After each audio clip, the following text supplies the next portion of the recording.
All right, watch party. Episode 2. Let's go. Let's go. Oh, is this Jace? Oh no, this is whose body is this in the water?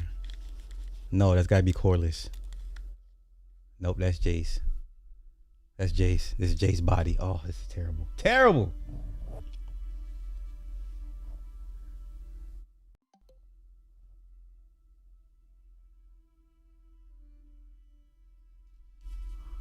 Okay, that's the woman. Tholokor, the trans woman. Okay, yeah, that's her. That's her body.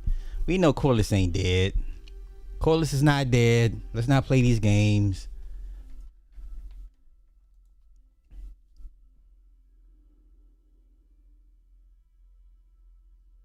Dragons, dragons, dragons.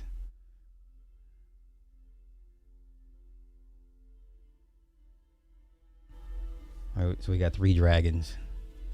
Let me turn this down if I get clipped.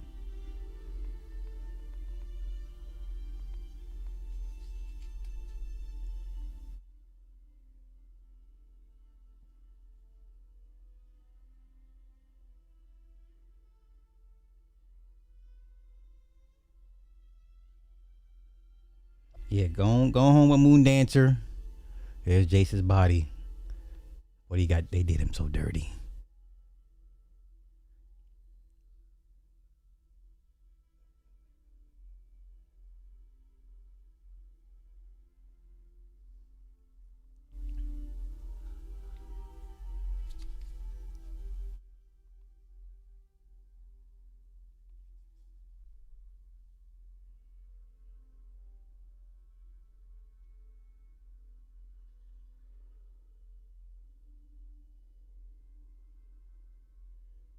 Listen, if you're not watching this, if you don't have HBO Max, I don't know what to tell you.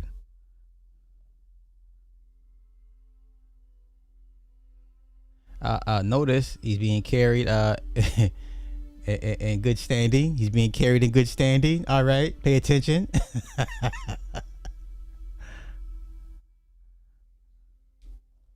Uh oh. Uh oh.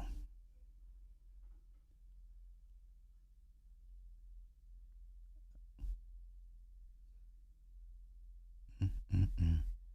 Yeah, she about to lose it. Yeah, mama about to lose it.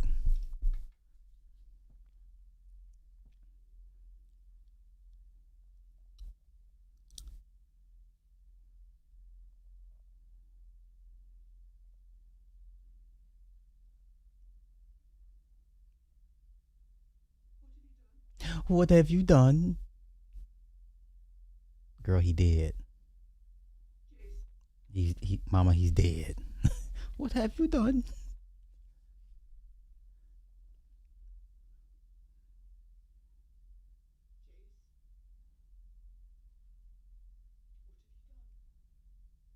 I done got killed, mama. I done got killed. I done got killed.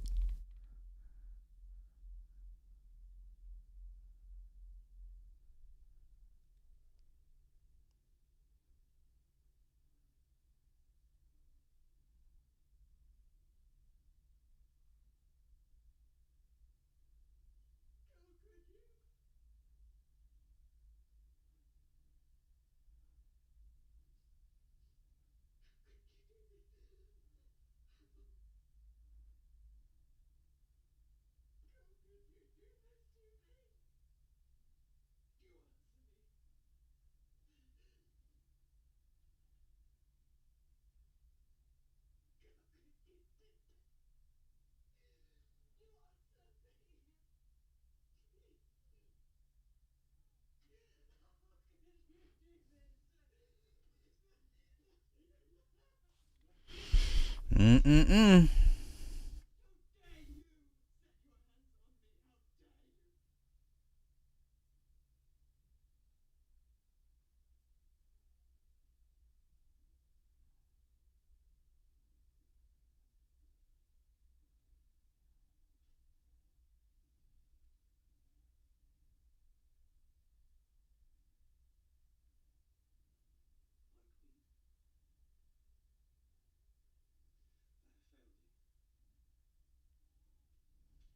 Yeah, go ahead and cut.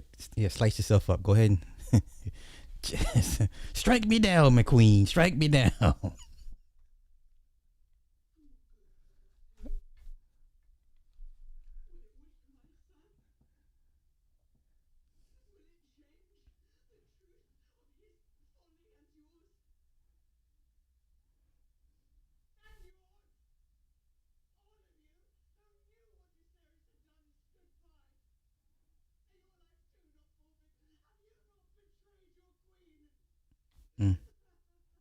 Mm, mm.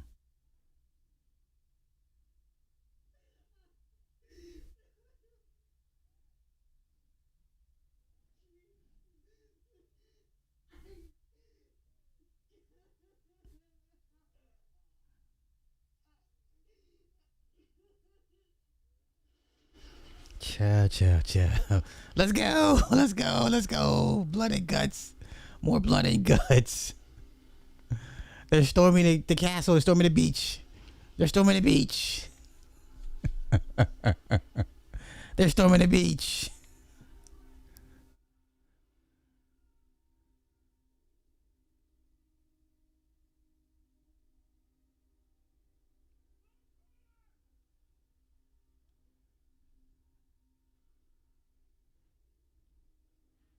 Wait, dragons are they're reptilians, right? They're amphibians. They can adapt to water.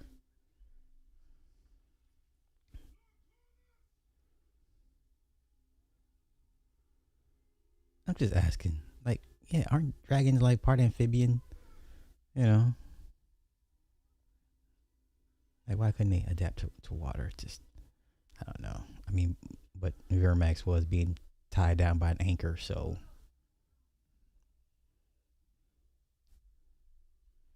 all right, here we go. Sheep stealer and this bumbleclot idiot gal here.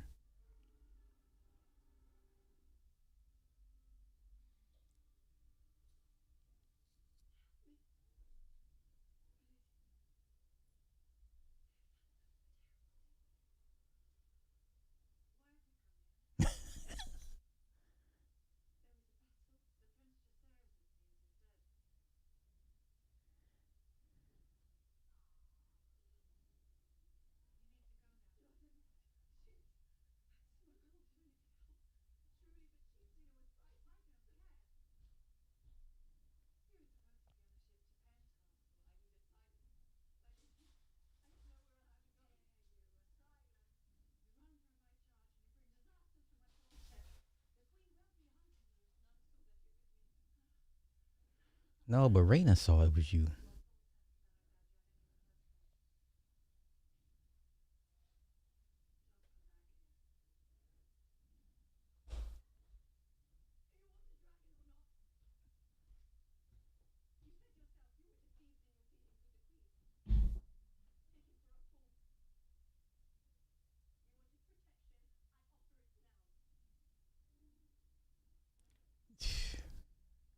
But that ain't the one you want protection from. Shit.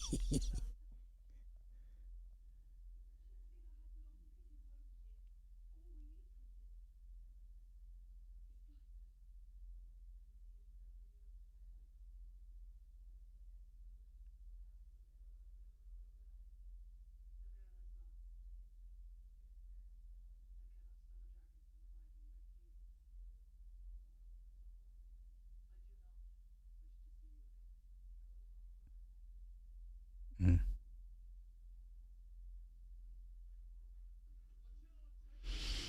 Okay, okay, okay. Oh shoot, where you at? I'm sorry. I'm sorry. I'm sorry. I'm sorry. I didn't even see her down there. Jeez, damn it, stepped on her.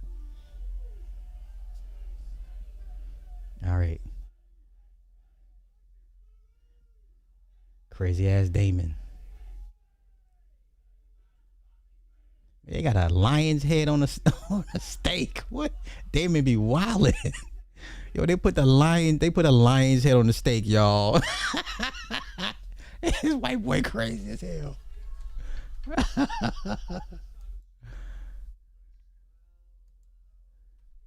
How you put a lion's head on a damn steak, son?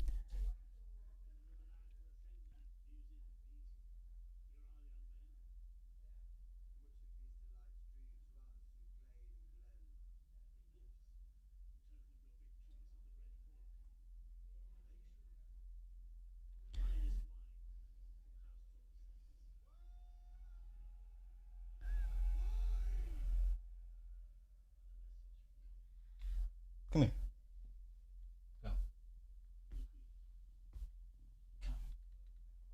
You gonna chill? Cause you only up here to chill, not up here to play.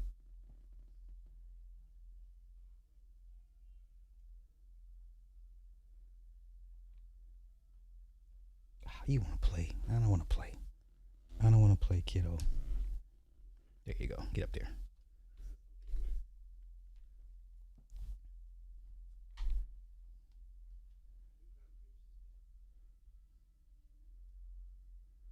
Oh, that's your boy from Sons of Anarchy that played the Irishman.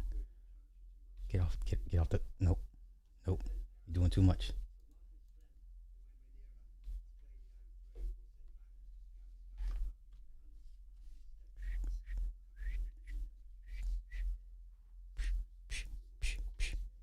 Raise a blade in your mouth. From the south, and I'm coming from the south, and the.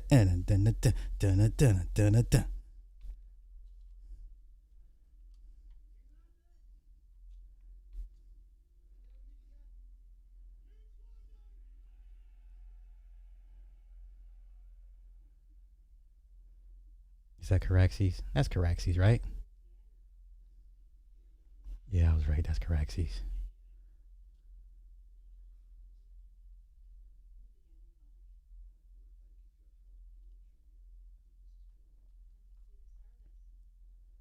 I've done the Queen of Service. Get off. Get off of there. Get your butt off of there. Oh, you you like her? You want to go to her? Go to her, you little traitor. Go to her. Just think of a wench. Go be with her. Wench ass cat. You ain't left yet? You mean, fuck out of here. And you been. You a whole. Here. You don't deserve it. Alright. Okay, y'all. For those that are like, what is Sly doing? Sly is watching episode 2, season 3, House of Dragons. You should be too.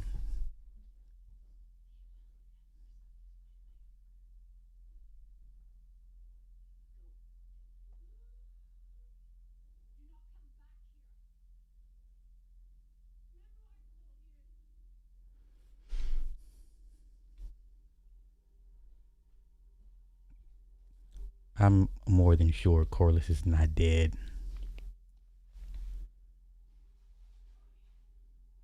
Because I believe his son has yet to claim a dragon, unlike his brother.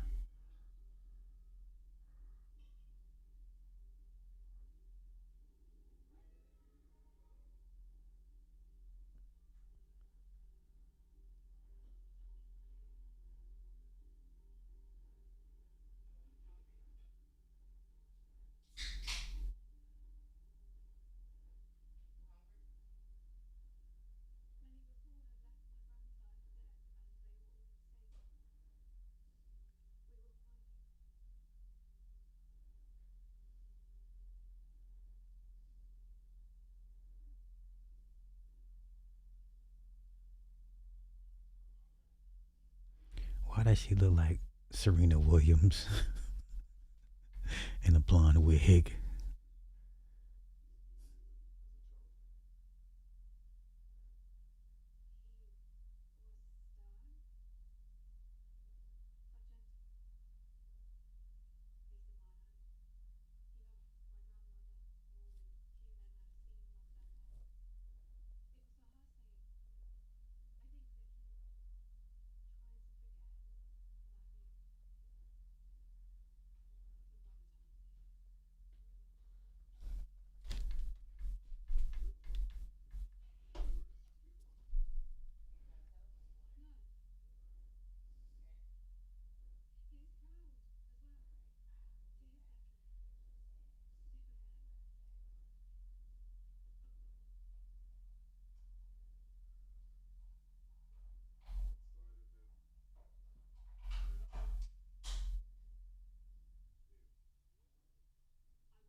Okay, he putting his bid in since Jace is dead.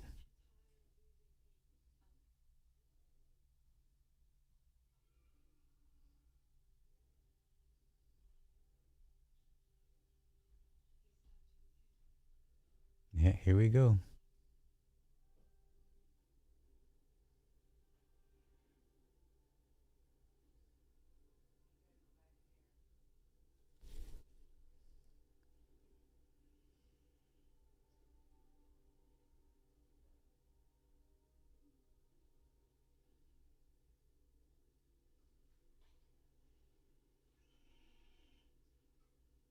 There he is. Was that him? Yeah, come on, turn back around.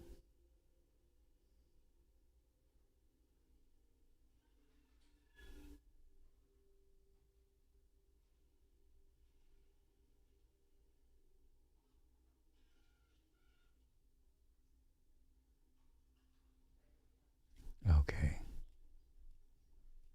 back to these two.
I know this part of the plot is important, but I don't care for this subplot, honestly.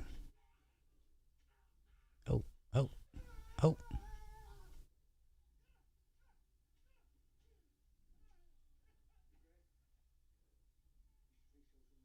Yeah, if I could fast forward through this plot, I would. I don't care for these two characters.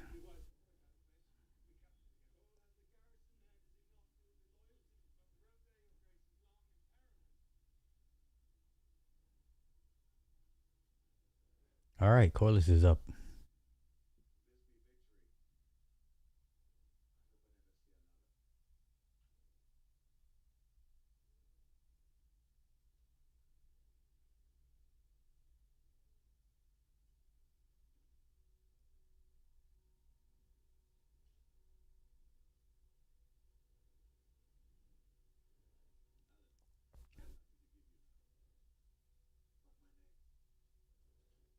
Good enough. Does that mean he gonna stop shaving his hair now? He gonna let his hair grow out and let everybody know he's a Targaryen? That'd be a nice little change.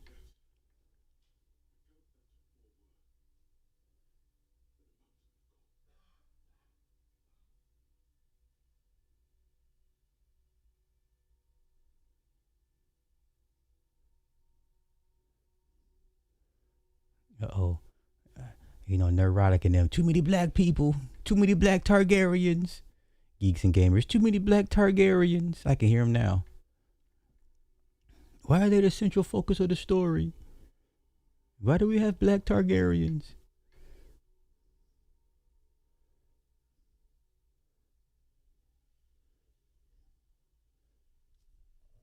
So does Allison die this season?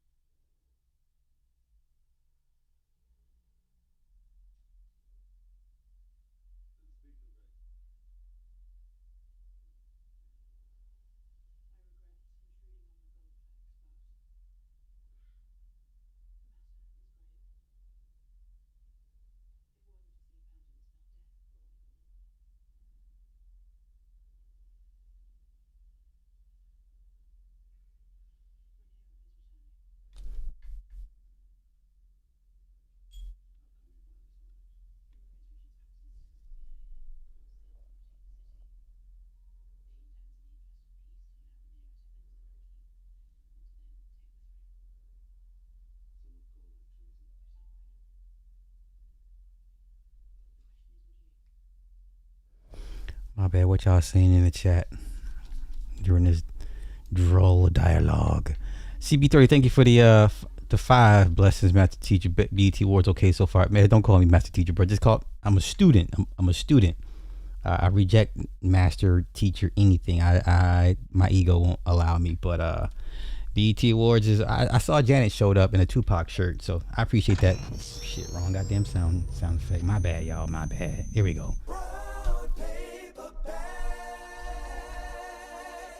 Okay, let's see what Damon talking about.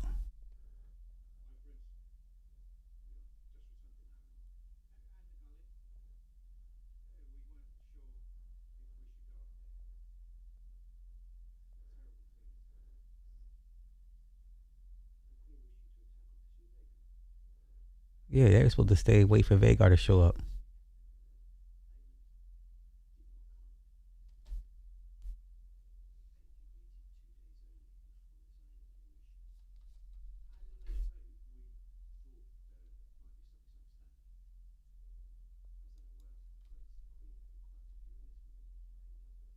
Strung look good. Yeah, we gonna talk about Strong. Not to worry, I just finished it. I just Finished it. Yo, Smurf, what's that? Oh shit, Smurf, it's been a minute, bro. How you been? Yeah, you supposed to stay at your post.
Boy.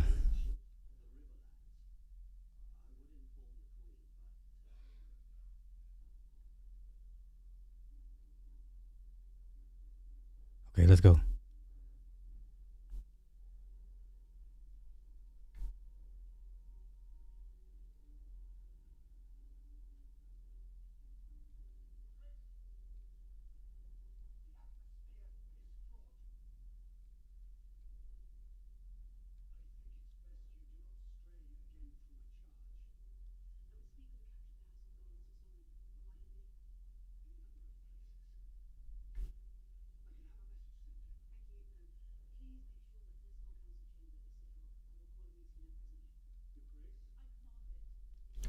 commanded.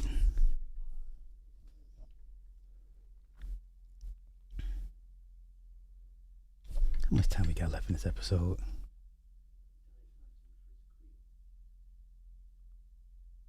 Okay. All right. Another 45 minutes? Really?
I swear, Rhaenyra, it's just so over the top.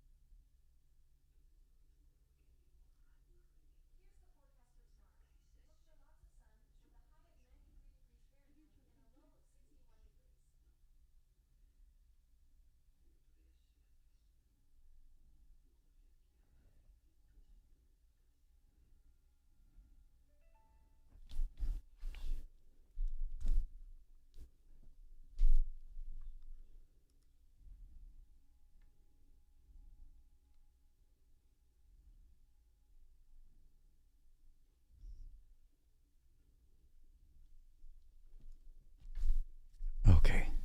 Where are we going, Allison?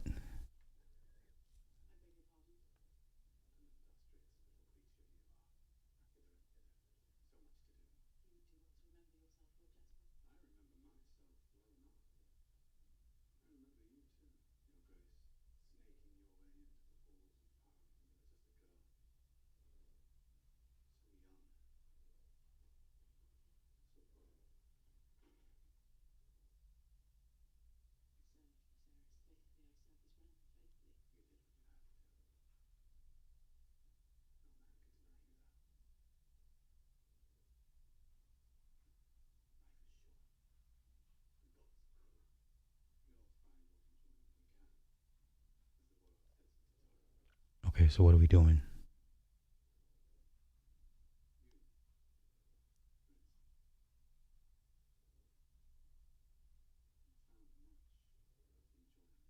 Okay, are you coming on to her?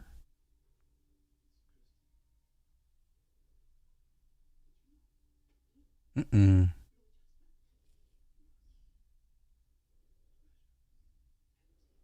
Oh, he about to try and take it from her.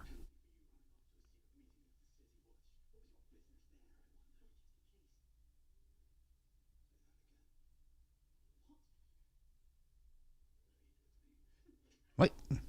Ouch.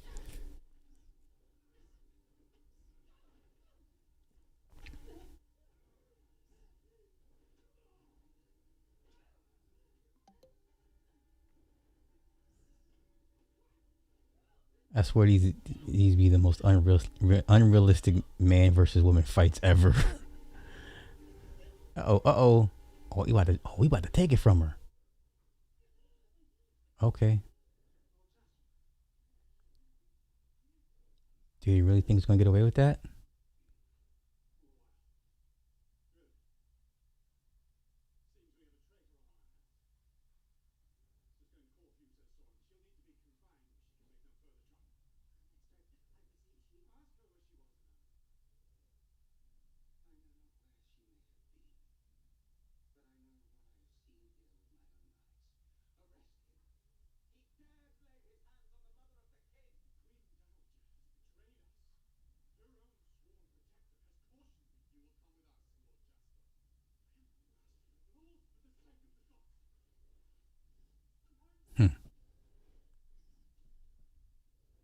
Yeah, Allison getting sloppy.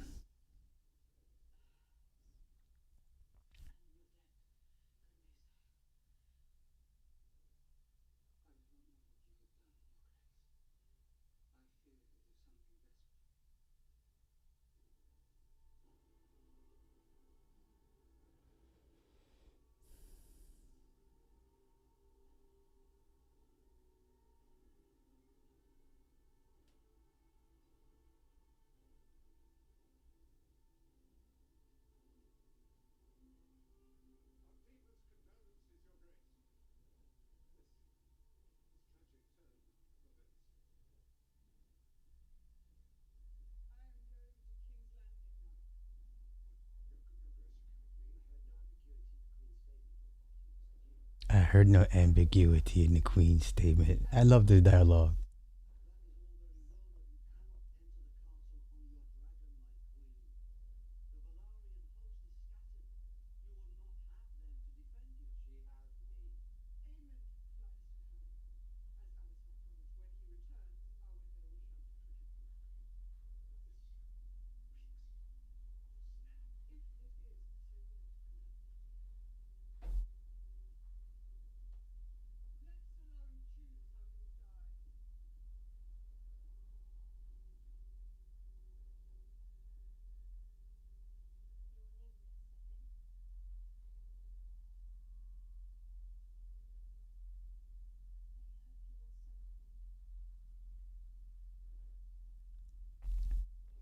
This is a weird love triangle. Like they're all sleeping with each other, all three of them. It's so utterly weird.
Damon's a fool.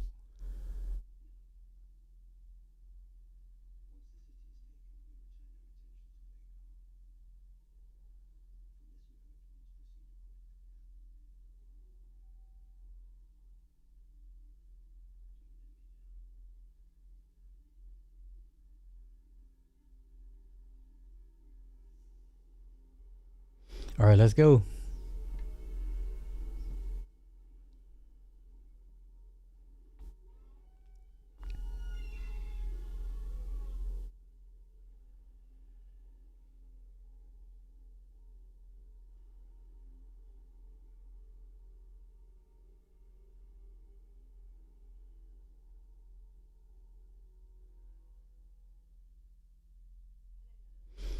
Okay, okay. Yeah. We're just doing the first this there's a second episode, and then after the episode is over, then I'm gonna go ahead and actually kick off some stuff to talk about. So, yeah, we're like halfway through this episode.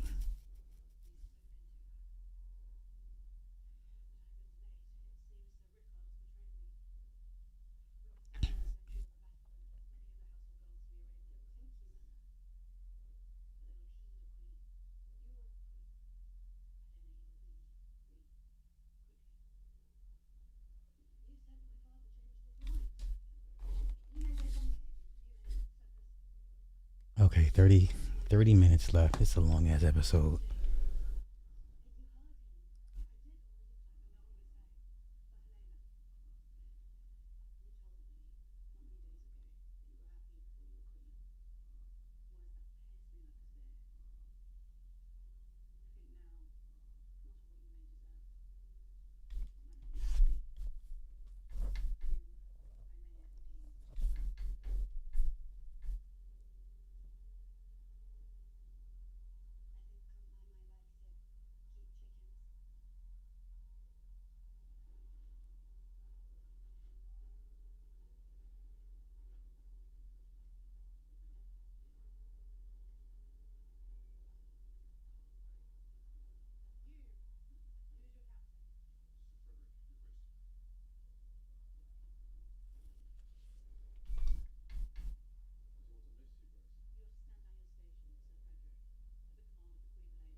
Okay.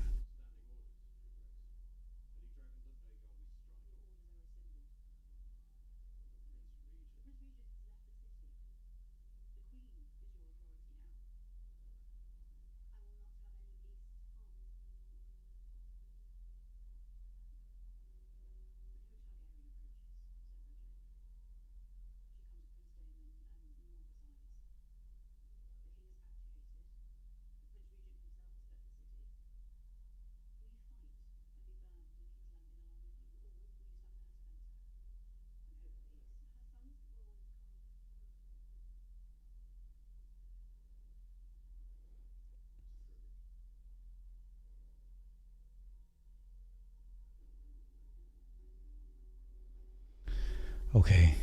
It's not going. Of course, we all. If you've read the books, it doesn't go as planned. But you know,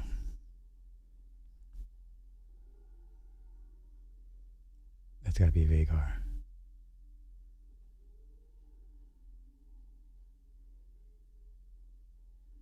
Yeah, there she is.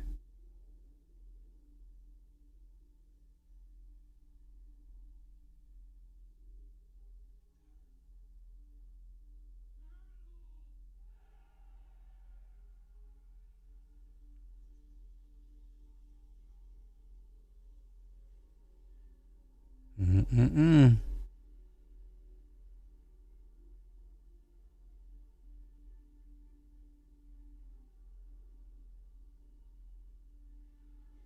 Oh, ouch.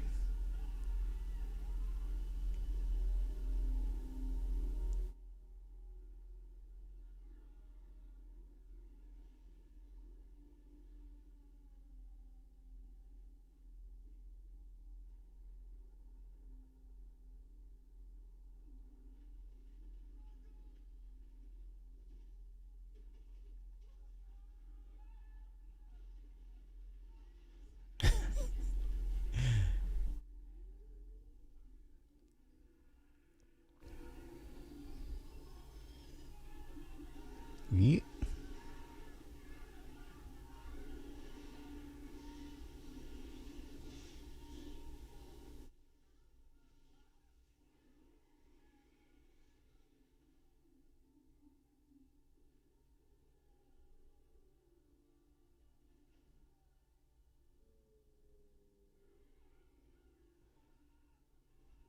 This motherfucker got a whole goddamn rope ladder to get down from.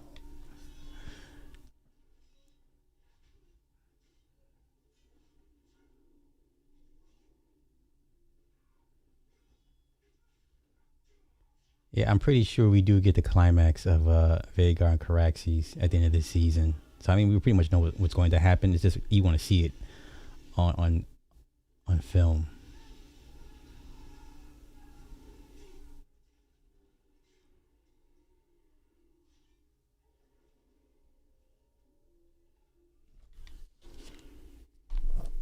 There's nobody there.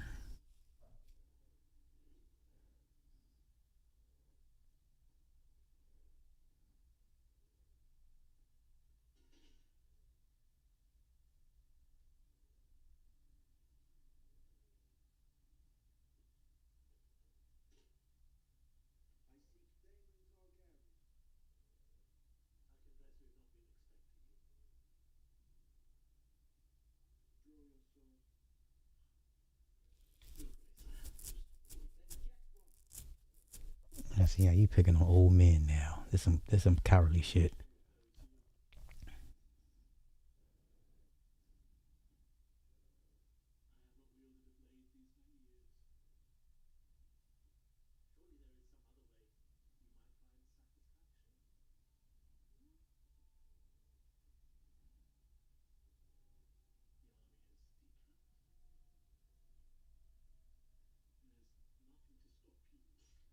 Uh,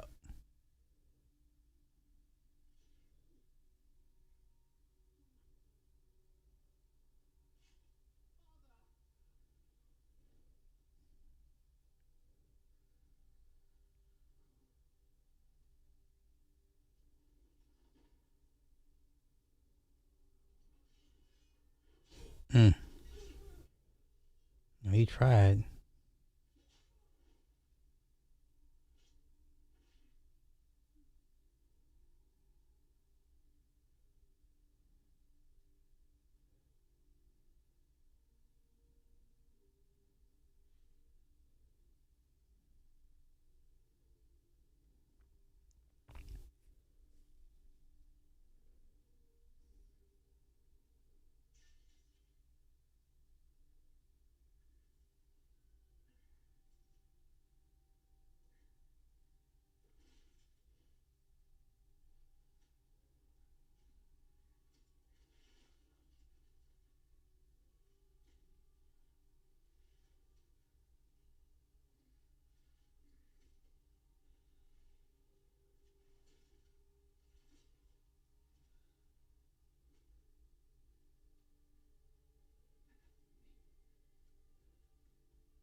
Well, you know, nothing's gonna happen to him, y'all. I mean,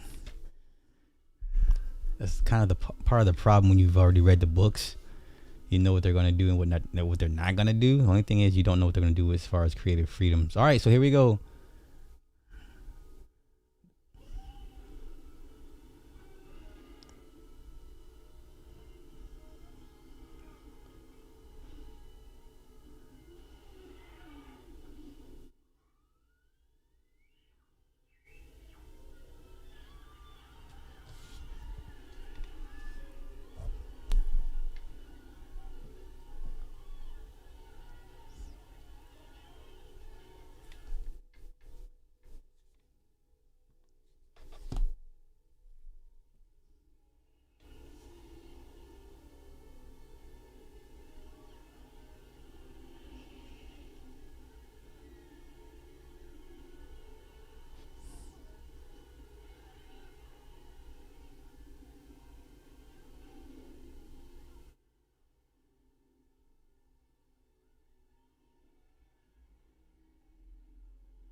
All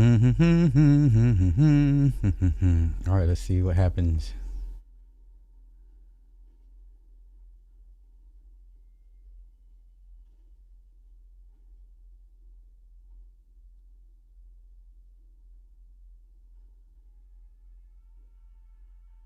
Oh, here we go.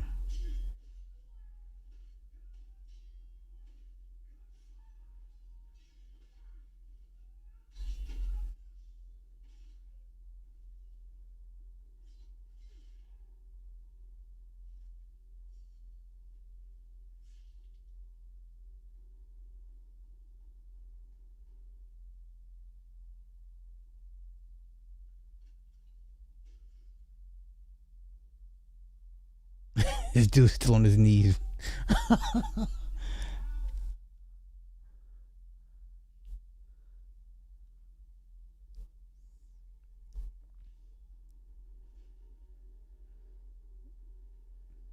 That was so like Mortal Kombat. He's just sitting there, just waiting to die.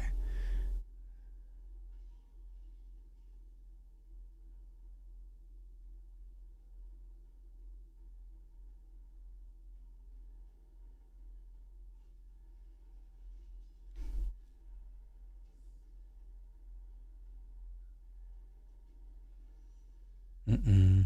There it is.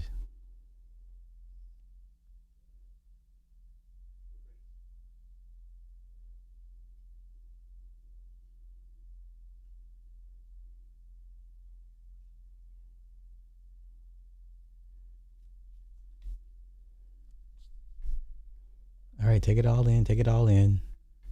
Yeah, we know. Yeah, yeah, yeah.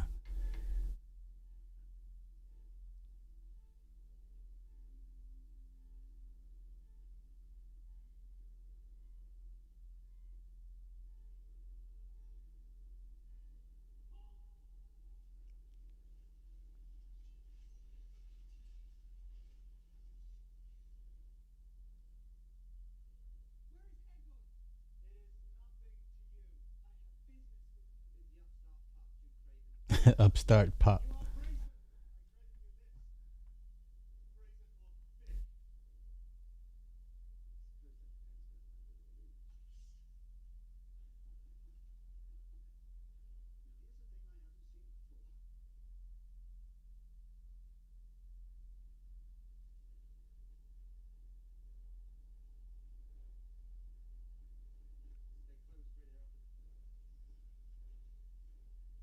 They're gonna be on their side. It's pretty obvious. Lay down your swords. Whatever they say, you know.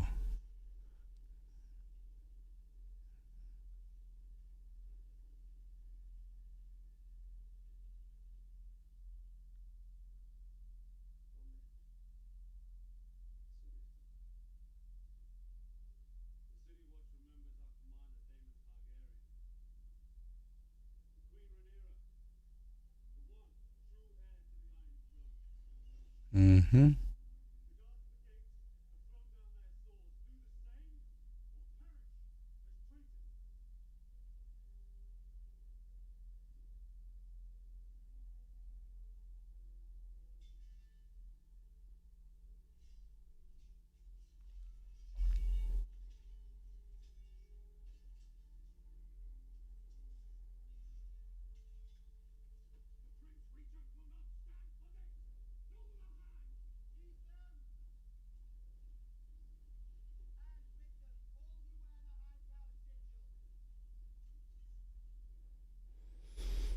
Okay, it's the moment she been waiting for.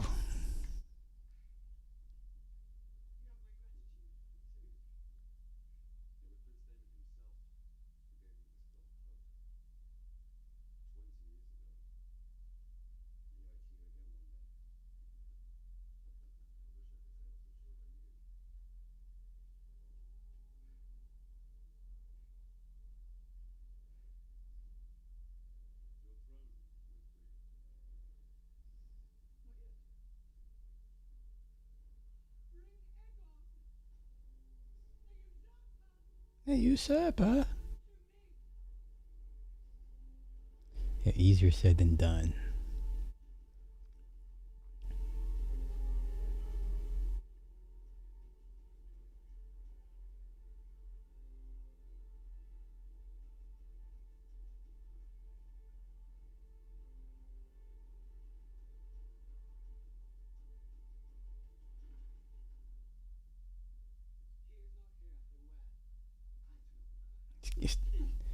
Stab him up.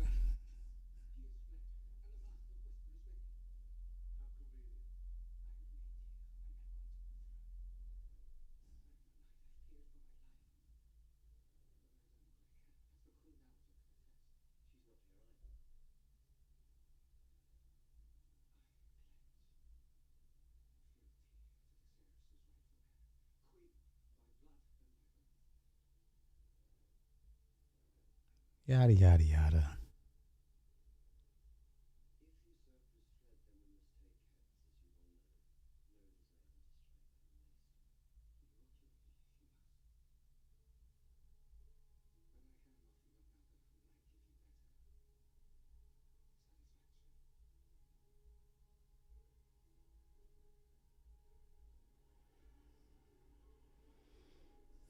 Okay, I forget where they're fleeing to.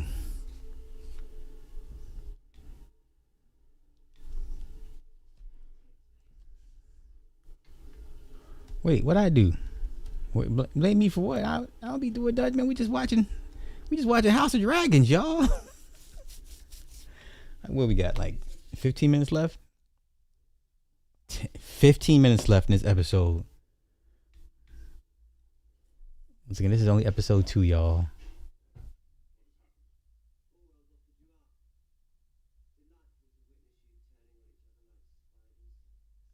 Oh, Jasper. Okay.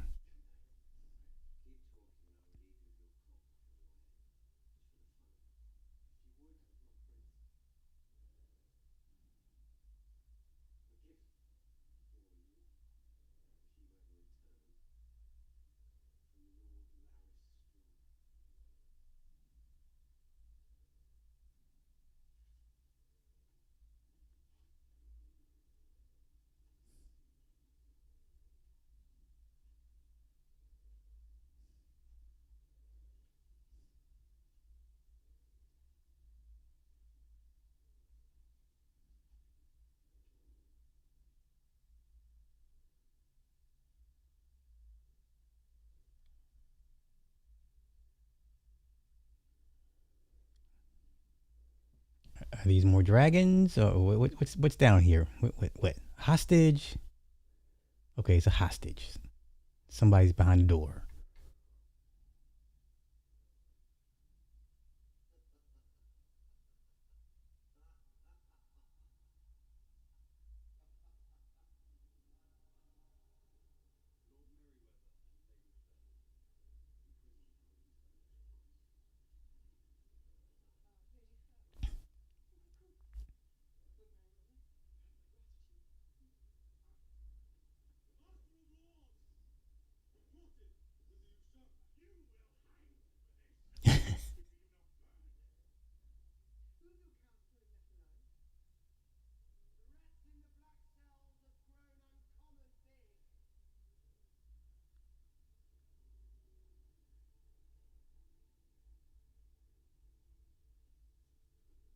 Oh, that's homeboy, the old hand.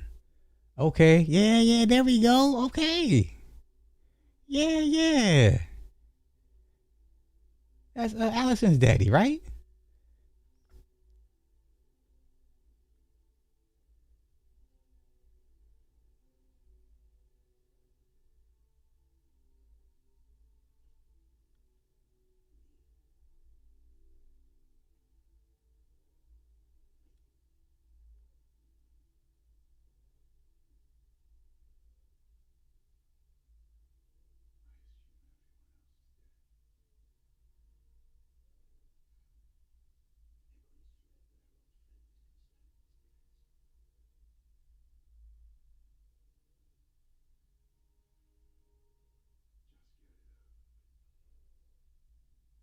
Nah, she ain't gonna kill him. She ain't gonna kill him.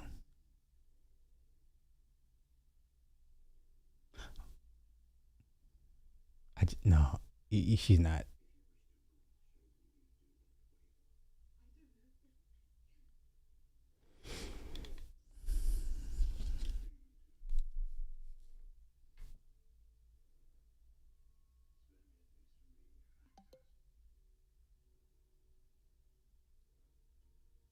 Yeah, let Damon do it, cause yeah, let Damon do it. Might as well.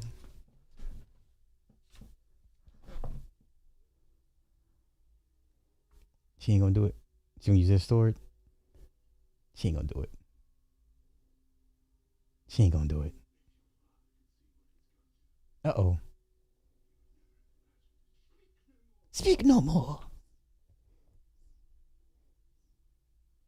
She ain't gonna do it. She ain't built for it. She ain't built for it. Mojo, what's happening, bro? What's happening? What's happening? Hey, man.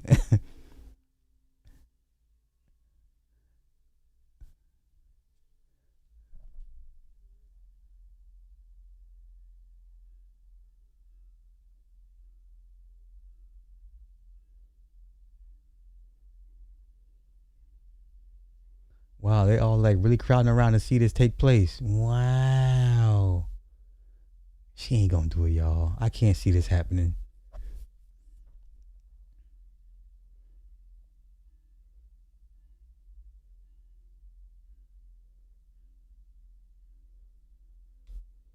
Mm. Oh, she did do it.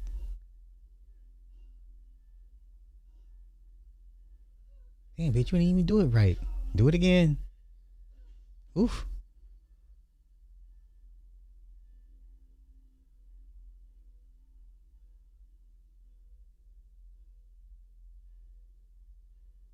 All right, you a killer now. Yeah. Ain't nobody trying to hear you, Jasper.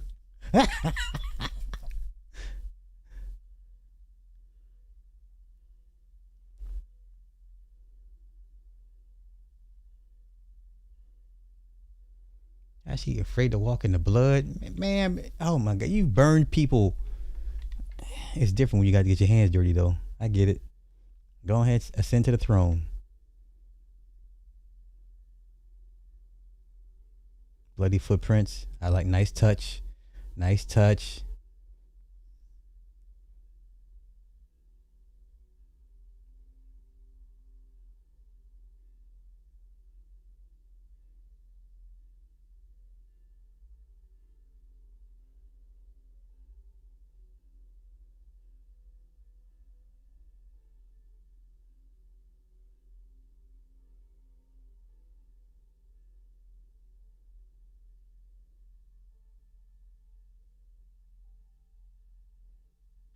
Today, bitch. Today.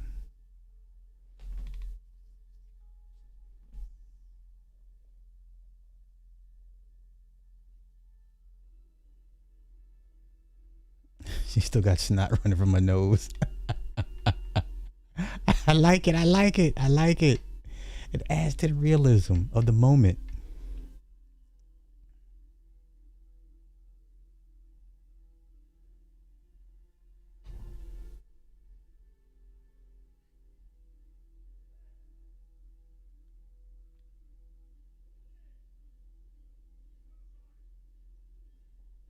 Oh, they caught him. They caught him.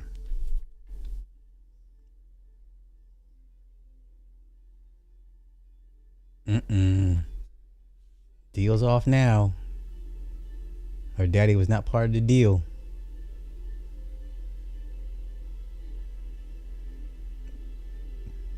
Wow. Wow.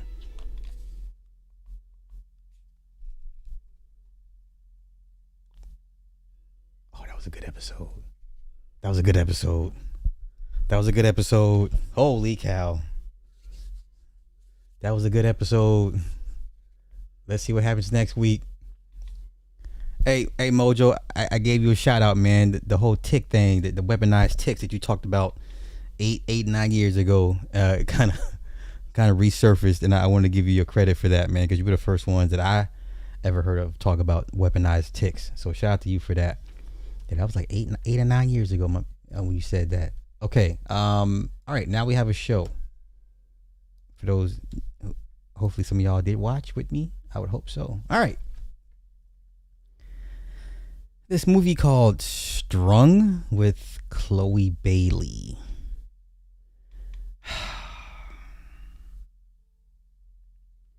Okay, I'm not gonna win any points by saying this, but it has to be said. Okay, let me skip ahead to the next week's preview.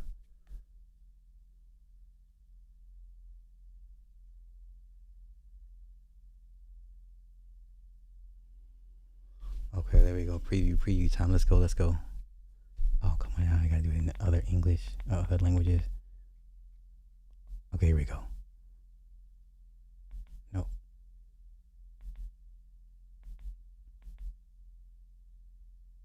Okay.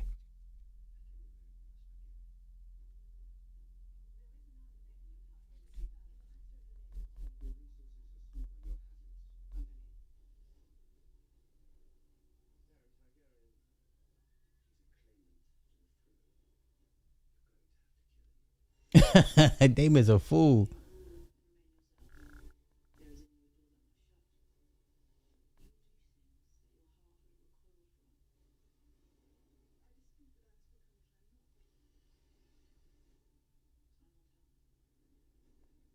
Okay. Let's get to it. Let me get this movie Strung, starring Chloe Bailey. Right? She's the one that had the kid, or Haley. Which one had the kid? Let me see. Who has baby with DDG? No, DDG. Okay, it's Haley. Haley has the. Okay. All right. Now, first things first.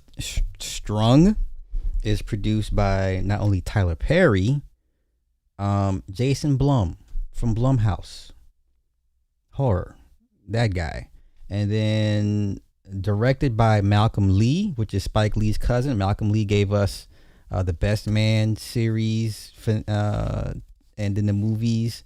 I forget what else he directed, and then the writer, I forget who wrote it, but he gave it. He's got some pretty decent movies under his belt. Anywho, this movie here, okay, it's a psychological horror thriller, and I have to say, when you have black psychological thrillers versus the white psychological thrillers, black folk can't do it for shit. I don't know what it is, man. Matter of fact, wait, let me show y'all who wrote Strung. Who wrote Strung movie? Now, first thing y'all gonna say is, okay, Alan McElroy wrote Strung. The writer is the biggest key to any movie, whether right. So this is a black man. So this is the guy that wrote Strung. He also wrote. He's got some pretty good wins under his belt. He used to work with Todd McFarlane. So I'm gonna give him his credit. But you know where I'm going with this, right? He gave us Halloween 4, The Return of Michael Myers. We hated that. He helped write Spawn, Wrong Turn, Star Trek Discovery. Okay, so he's got some decent wins under his belt. So this is the Strung. This is what he wrote. Okay. He's got a credit story editor for Vampire Diaries. Okay. All right, let me just go ahead and just say it. Black people cannot do a proper psychological horror. Okay? I don't know what it is. I can't put my finger on it, but if you list off the greatest psychological horror films, like oh my god, what's the name of that movie, y'all? Christian Bale's breakout movie. Oh, what is that movie? I mean, matter of fact, let's do this. Let's do this. Let's look up the greatest psychological horror films ever. Yes? Greatest psychological thrillers. Okay? I mean, so IMDb has the 100 best. Okay, so let's see what we're working with. Let's start with 100 and work our way back. Yeah? Let's start with 100 and work our way back. Yes? Okay. Don't say a word. Saw 3D. Saw 6. No? 4. Saw 4. I Saw the Devil. Breakdown. Vacancy. Extracted. Affliction. Your Next. The Killing Room. Session 9. Trauma. The Sixth Sense. M. Night Shyamalan. Give him credit. My Little Eye. Awake. Hannibal. What Lies Beneath. Bug. I remember this with Ashley Judd. Yeah. Saw 6. Saw 5. Secret Window. Johnny Depp. Yes. Paranormal Activity 3. Unbreakable. M. Night Shyamalan again. Zodiac. David Fincher. Mr. I Do 30 Takes per Scene. Funny Games. Nemesis Game. Fracture. White Noise 2. Dark Water. Hide and Seek. High Tension. Identity. Flatliners. That's a classic. Stigmata. Another classic. Them, The Hunter. In the Cut. A Perfect Murder. Mystic River. Another classic. The Ring 2. Frailty. That movie pissed me off. White Noise. Absentia.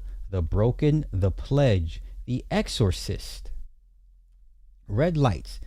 Paranormal Activity 2. Sinister. Underrated classic. 1 Hour Photo. Underrated classic. Robin Williams. Right? Side Effects. Phone Booth. Irreversible. Primal Fear. Trans-Siberian. Red Dragon. Mr. Brooks. Saw 3. The Exorcist 3. Inside. Saw 2. Sleep Tight. Audition The Strangers. Right? 13 Zametti. Hard Candy. The Lazarus Project. Red Road. Bound. The Butterfly Effect classic. Frozen. Martyrs. Following the Killing Gene. Animorph. Requiem for a Dream. A must watch. Panic Room. The Flock. 88 Minutes. November. Next Door. Memento. Christopher Nolan. Copycat. This was a good. Yeah. What was his name? Harry. He plays jazz. He played the bad guy. Right? Oh, what was his name, y'all? Harry Stanton? No, not Harry. Harry Connick Jr. Yes, he played the bad guy in this. This was a very good movie. Insomnia. Paranormal Activity. Sound of My Voice. Cube. Classic. Saw. Classic. The Cell. Classic. The Ring. Classic. Black Swan. Classic.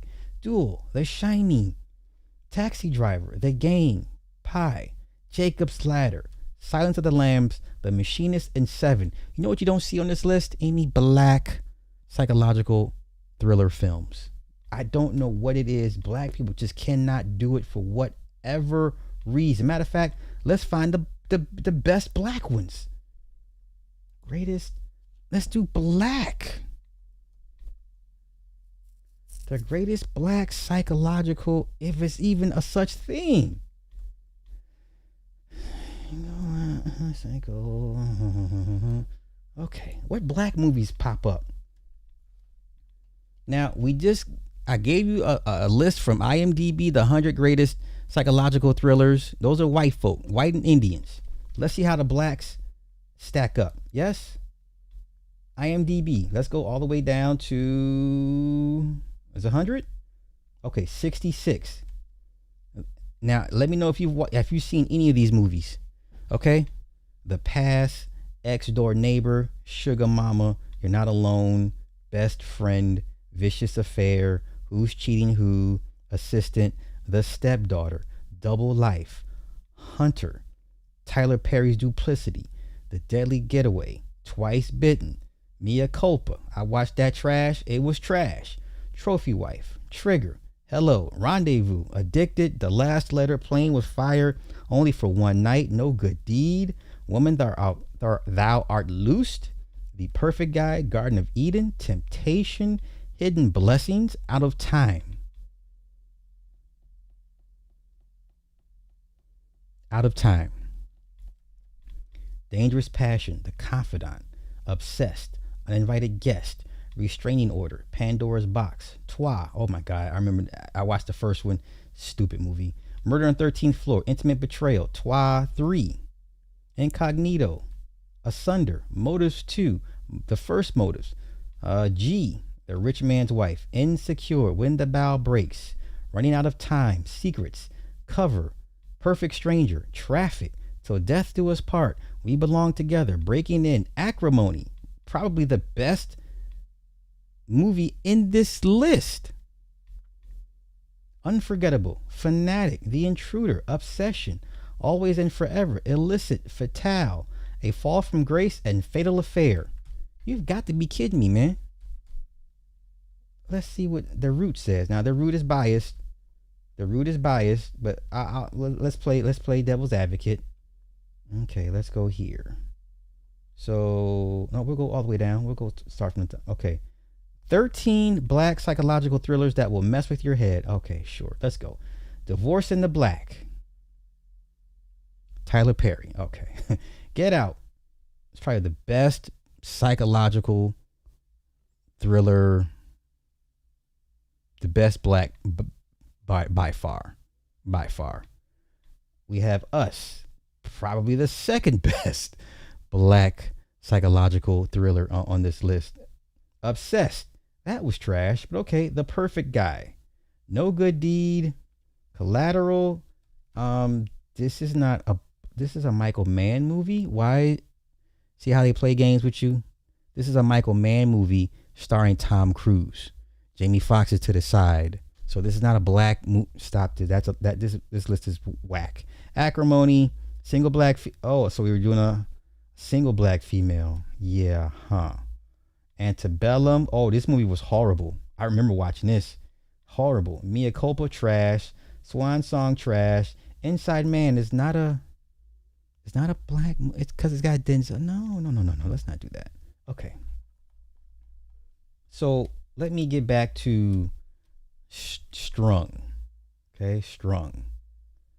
I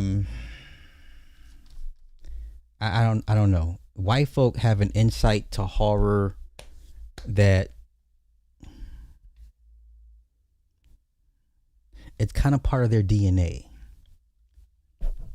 It's kind of what they do.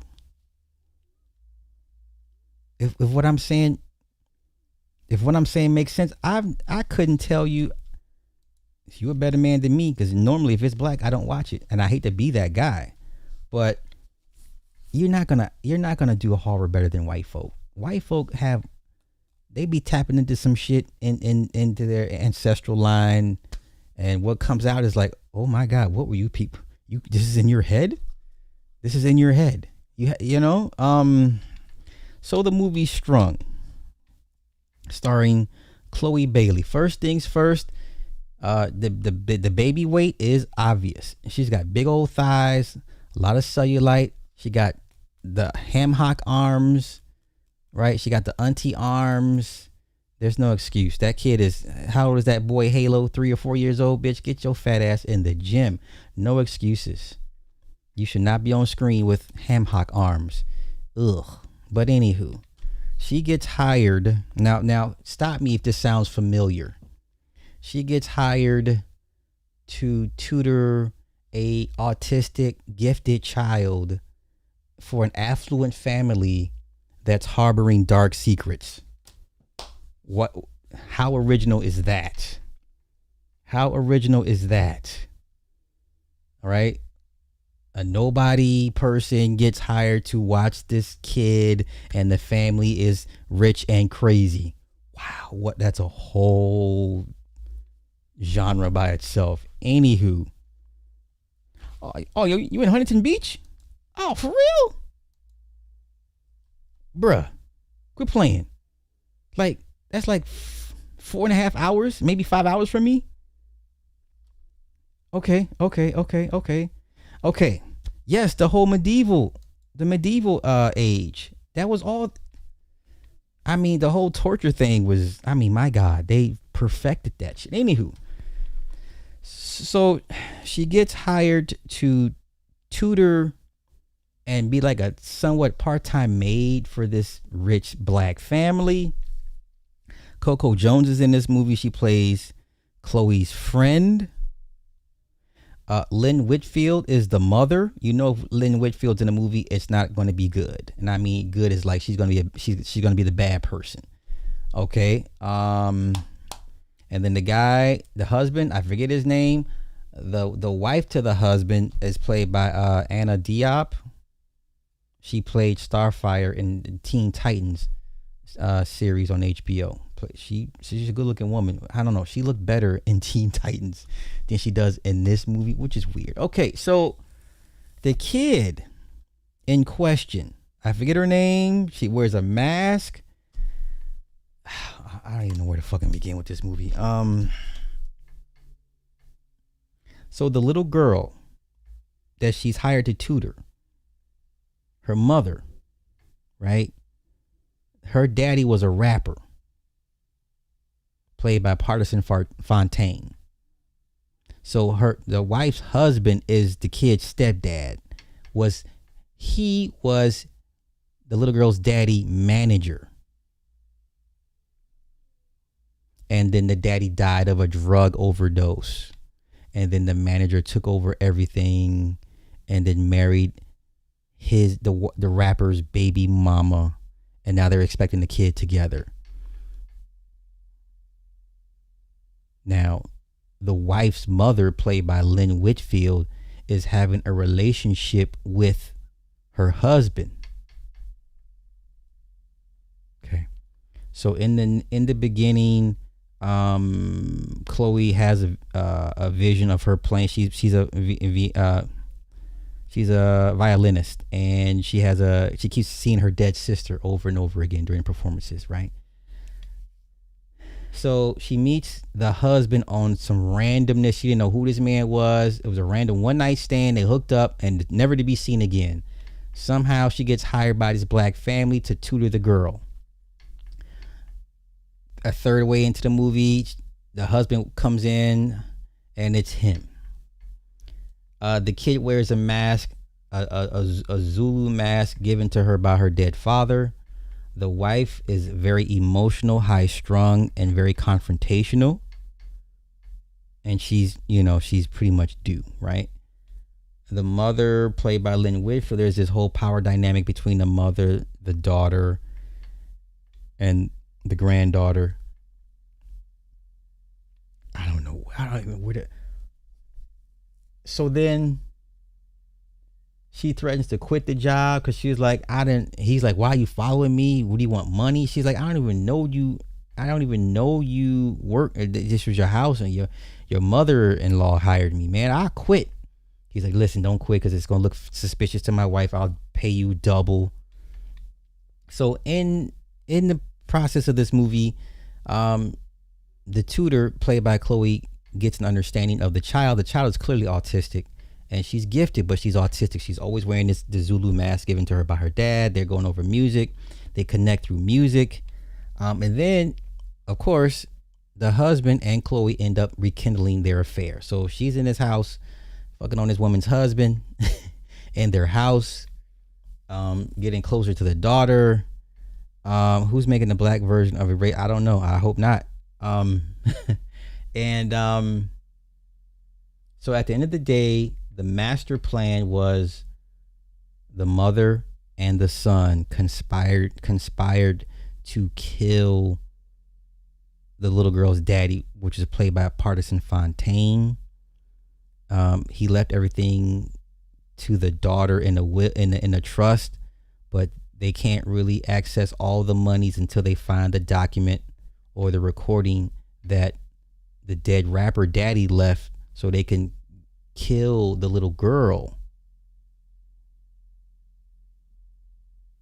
and kill his wife, so they can raise the son with all the money from the dead rapper's the dad of the dead rapper.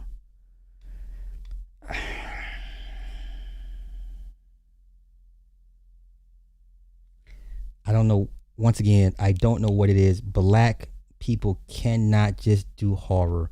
If the best you got is Get Out from Jordan Peele, where do you rank Get Out as amongst the best psychological thrillers? It out of 100, it might be in 60 or 70. Do you understand? Like this movie is so bad on so many different levels. So then, as they're having the affair, the husband's like, "Hey, I know somebody from the Philharmonic Orchestra that will, if you play good enough at our engagement party, you may have a shot of getting on playing for the Philharmonic."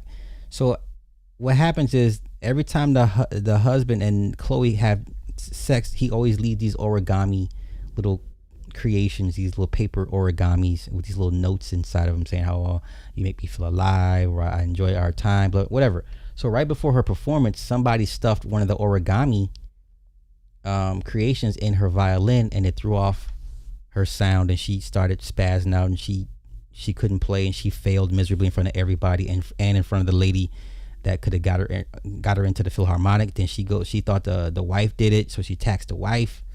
Wife had no clue. The wife stays drugged up and angry and doesn't know why she's angry. Oh, before then, so she's supposed to be the music tutor, but then the wife is like, no, I need her to draw me a bath. I need her to fix me food and fix a plate. The daughter has a special diet. She can't have this, she can't have that. Anywho, so the one scene where the wife orders Chloe to draw her a bath, scene is weird as hell. She gets, she draws a bath, and then Chloe's still there, and she gets naked in front of Chloe, and she's like, "Yeah, wash my legs. You want to feel the baby kick? And I'm sitting here like, is she bisexual? Because the one scene before then, she confronts Chloe, and she's like, have you ever been choked during sex? It's the best orgasm ever. And I was like, this is so fucking weird. But then the whole choking thing came from the husband with the mother-in-law, because that's what she likes. Anywho, so getting towards the end, the grandmother of the little girl, which would be the dead rapper's mama, gets in contact with Chloe, and she's like, "Hey, I need to talk to you." So her and Coco go to her house and says, "Hey, my son did not kill himself. He was not a drug addict. He did not die from no overdose. They did something to him, and he always said he would leave everything to Zuri." That's her name, Zuri. So she's telling Chloe, "You got to go back in that house and find the will or the trust or the recording that proves that my son left everything to my granddaughter." Because mind you, after she attacked the wife, they gave her 1 week to leave. She had spent her last week there, and then once the recital is over, then she leaves. She moves out. So then it all comes to a head. She goes back in the house. There's an aquarium with a black mamba, and she's like, where would he hide something like that important? let me go look in this, this case with this black mamba. Somehow she dodges 2 black mamba strikes and gets the little house. And there's a recording of him of the daddy fighting with his manager, which would be the husband. And then at the end of the recording says, if anything happens to me, I leave everything to my daughter Zuri. I'm not crazy. I'm not on drugs. They're trying to do, I think I don't trust this dude. I leave everything to my daughter Zuri. So she has that recording.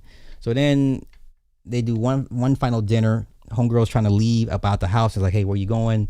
We got one last dinner left together as a family. They all go to they're all at the dinner table. So the plan is to feed the girl foods she's allergic to that will cause an allergic reaction and make her, it would kill her. And they were going to OD the mother on pills, so it'd be like a natural death. Okay, so they're at the dinner table. She doesn't drink the alcohol. She drinks the water. The water's been spiked. And the mom was asking her, where is it? We know what the woman told you. What did you find? Where is it? Where is it? Blah, blah, blah, blah, blah. So the white hitman finds the recording in her violin case. Okay, so then the white hitman takes Chloe, because she's drugged up, right, to the beach to, I guess, have her drown in her car. It wears off. And then a fight ensues. She stabs the hitman in the eye with an EpiPen, and then she ends up bashing his head in between the car door frame. She gets in the truck, goes back to the house, and confronts the husband. And then the mama steps out, and then they get all this back and forth. She shoots and kills her son-in-law, and she explains the plan, what the plan is to Chloe, and another fight ensues. And okay, oh my bad, while the husband and Chloe are fighting, he breaks 2 of her fingers on her playing hand, because she's this is her finger hand. So he breaks 2 of her fingers. Then she gets shot and killed by the mother-in-law. And then they get to fighting, and then somehow the mother-in-law gets the gun and starts shooting, and she shoots the chandelier, and the chandelier falls on top of the mother, killing her instantly.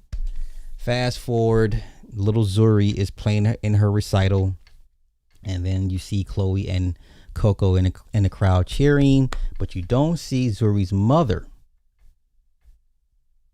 And then Chloe looks around and thought what she saw was the dead mother-in-law. So she's still having trauma. And that was pretty much the movie. The movie was an hour, and I don't know how long it was long enough, man. It was long enough. No, black people cannot do a proper psychological horror film. This was written by a black man.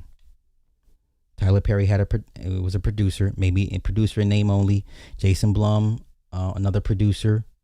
And this was directed by Malcolm Lee. Now, who am I to blame for this trash ass movie? Who am I to blame for this trash ass movie? We just cannot do horror. I don't know what it is. Black people just cannot do horror. I don't know. How in the world did you make it through? By the grace of Allah, I don't know. I kept hearing about it. I'm like, I'm on Peacock, and I'm like, oh, this is the movie they kept talking about, Strung. Listen, if any black person tells you this movie is good,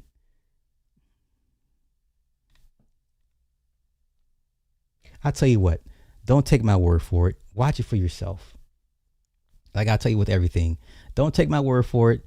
Watch it for yourself, and then come back and tell me how much of a grandiose time or how much of your time you want back for being wasted watching it. But Chloe Bailey looks terrible. The baby weight is on her, and she got the ham hock arms. Because there's one scene where she puts on the red dress given to her by the mother-in-law, and she walks out, and everyone's like, "Oh wow!" And I'm like, ugh. Matter of fact, can I find that scene? Hold on, wait. Let's go look. Let's see how big her. Like I say, in her thighs is all in her. Oh my God, it's like, oh, the baby weight's kicking your ass. Like her body shot. Y'all be like, well, that's the baby weight. She thick, she round. You got it, man. You got it. Let's see if we can find her in that red dress in Strung. Let's do this Strung movie. I'm here for it tonight, man. Strung movie. Let's see what this person says. This person says, I was excited to watch Strung on Peacock because the premise sounded so good. Did it now? The movie is about a struggling violinist who takes a tutoring job with a wealthy family. You've never heard that tagline before? Only to realize everyone in the house is hiding something. I thought it was going to be a dark psychological thriller, but the story became more about affairs, cheating, and shockingly family secrets than the mystery itself. Chloe Bailey deserved a stronger script. Chloe Bailey is not a very good actress. That's the first thing. I'm sorry. Okay? Okay? Let's see. Let's go here. Coco's character could have literally been played by anyone the way they barely use her in this movie. Now I need a movie starring her, Strung. Okay. Now pay attention. What makes Strung work is that not all horror needs to scare you physically. Like the Fast Night at Freddy movies, it tells a deep and see, you don't understand. Fast Night at Freddy's started off as a video game. This how I know you don't know what the fuck you talking about. Everybody knows Fast Night at Freddy started off as a horror video game. One of the scariest games when it first came out. Anywho, it tells a deep and horrific story narrative-wise that stuck with me, and the twist is also insane. The runtime is strong. It causes some issue. This movie's don't take my word for it. Go see it for yourself. Yeah, produced by Tyler Perry and Jason Blum. Has a large South African cast because the film was shot entirely on location in Cape Town. Okay, this person says, I thought that Strung movie was overhyped, but it was actually good. This is why whoo, buddy. A thriller that never justifies its 2-hour runtime. Strung drags far too long, wasting its intriguing premise despite solid performances. The final 25 minutes finally delivers tension and gore, but weak CGI and uneven storytelling held it back. Oh, okay. Just watch Strung. A struggling but gifted musician is offered a chance to be a live-in tutor to a young music prodigy, but the child's family has intentions that prove dark and potentially deadly. The synopsis said horror, but sadly it felt more like Lifetime suspense. Wow, they want to do a sequel to this shit? Oh my God. Oh my God. Hi, Malcolm. Natalie with Real Perspectives. How are you? I'm great, Natalie. How are you?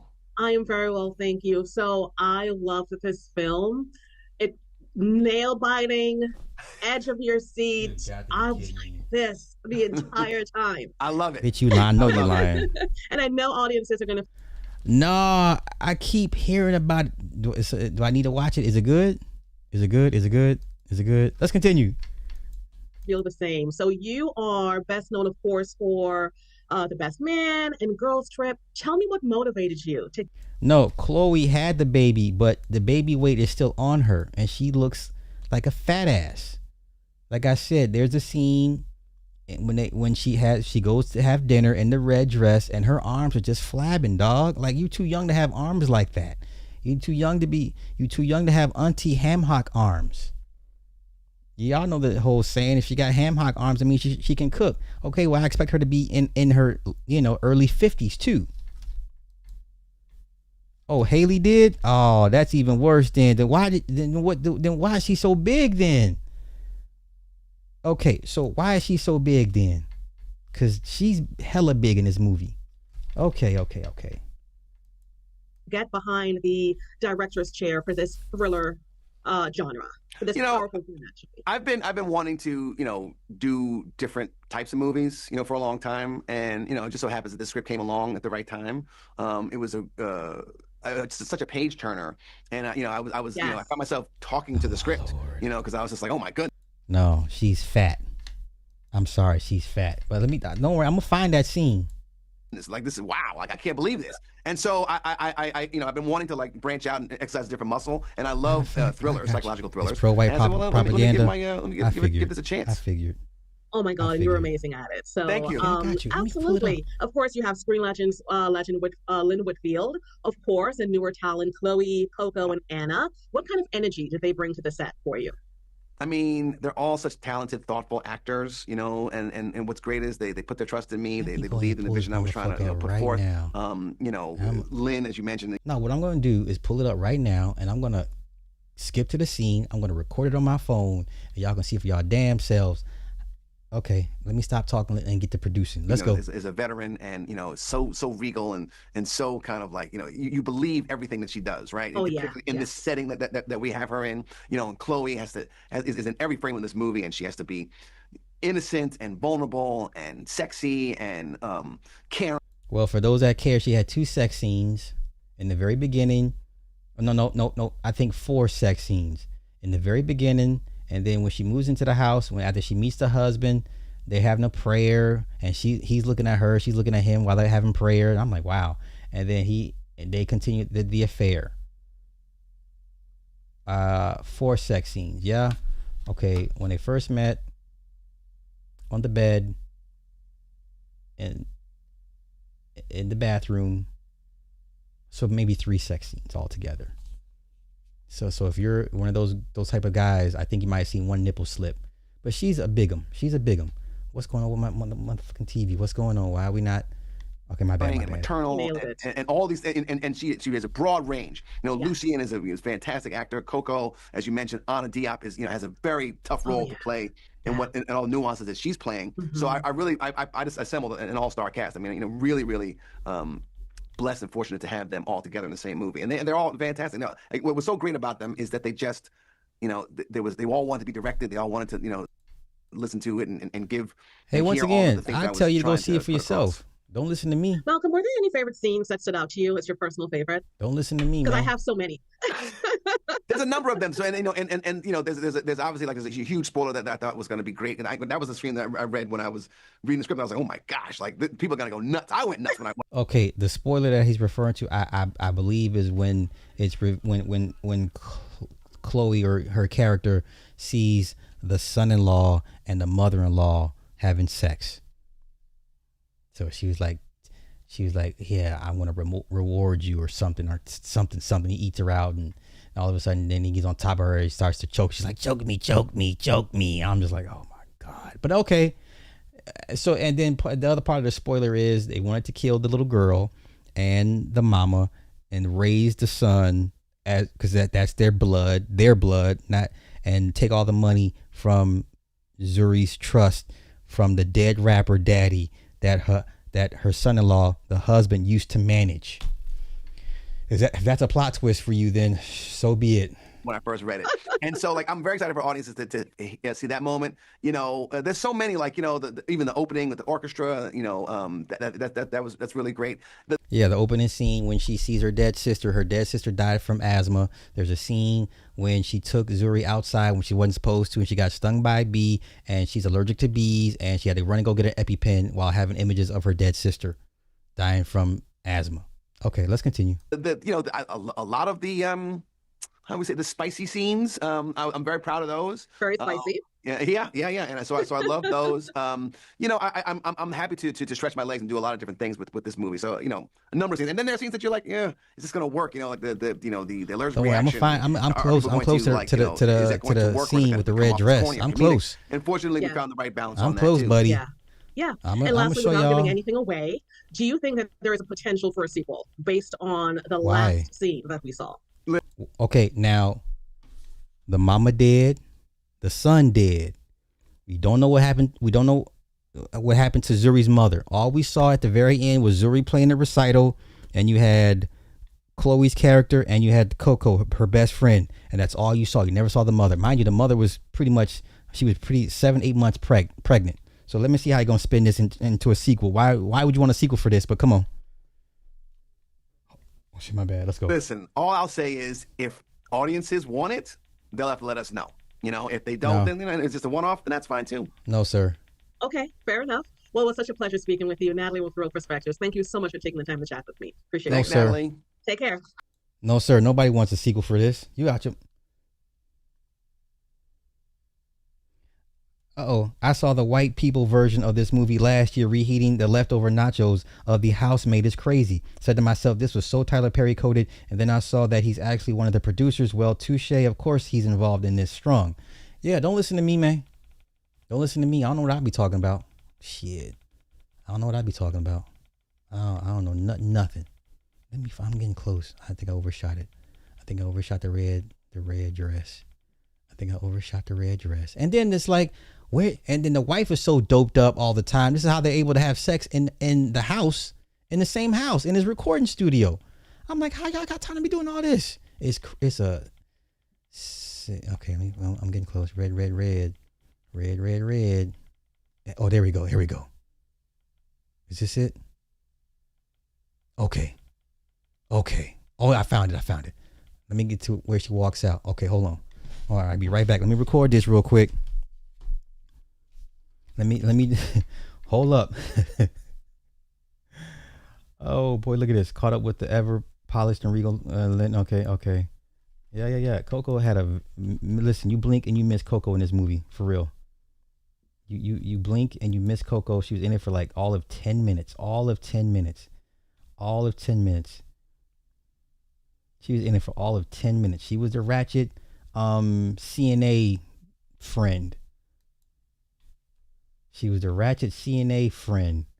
Okay, give me one moment. Let me record this scene real quick. Hold on. And I gotta transfer. Hold on.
Okay, wait. Let me send it to myself. Hilarious. High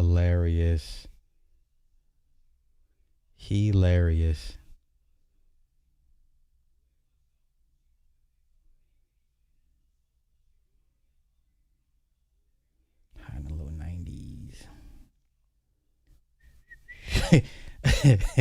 I'm super determined. I'm telling. Listen, it is that bad. You know what? Like I said, I'm just gonna let the motherfucking thing show for motherfucking self. I'm not a hater, but what you're not gonna come up in here and tell me a bad movie when I know a bad movie. Okay, let me see. Let's see here. I know a bad movie when I see a bad movie. You know what I'm saying? Okay, come on, send it to myself. I know a bad movie when I see a bad movie. Just waiting for Gmail to do what the fuck I needed to do. Just waiting on Gmail to do what it needs to do. Just need Gmail to do what it needs to do.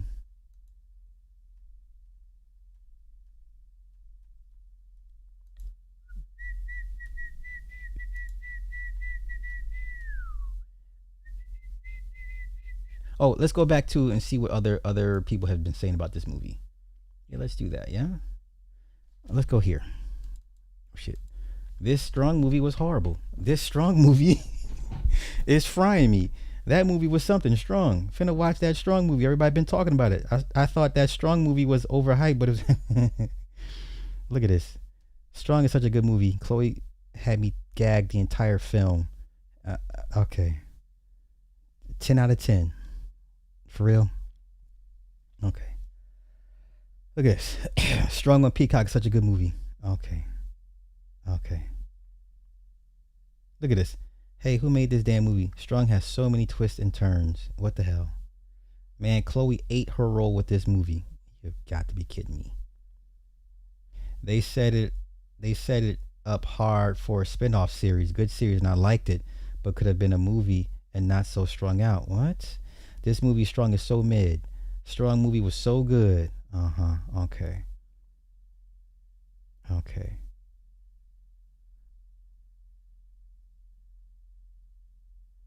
When I was watching Strung, dude went down on a woman in her 70s. I said, you can tell Tyler Perry has something to do with this movie.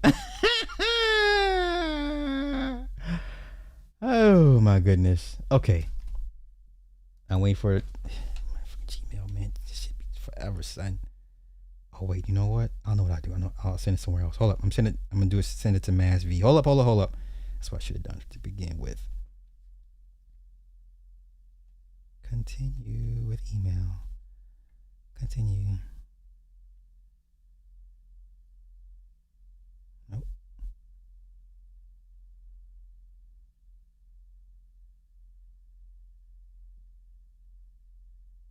All right, login. Okay, files. Okay, here we go. Email recipient. Okay, there we go. Okay. Send. Okay. Hold up. Let's do this. Strung movie. Yeah, let's do a review. Let's see what they're saying. Bloody disgusting. Oh, really? Let's try it again. Nope. Not let me in. Okay.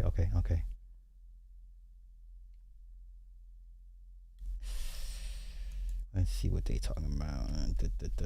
They might put it behind a paywall. Yeah.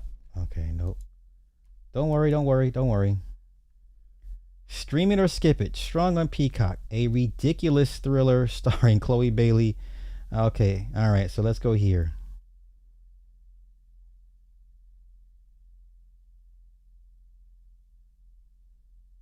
Okay.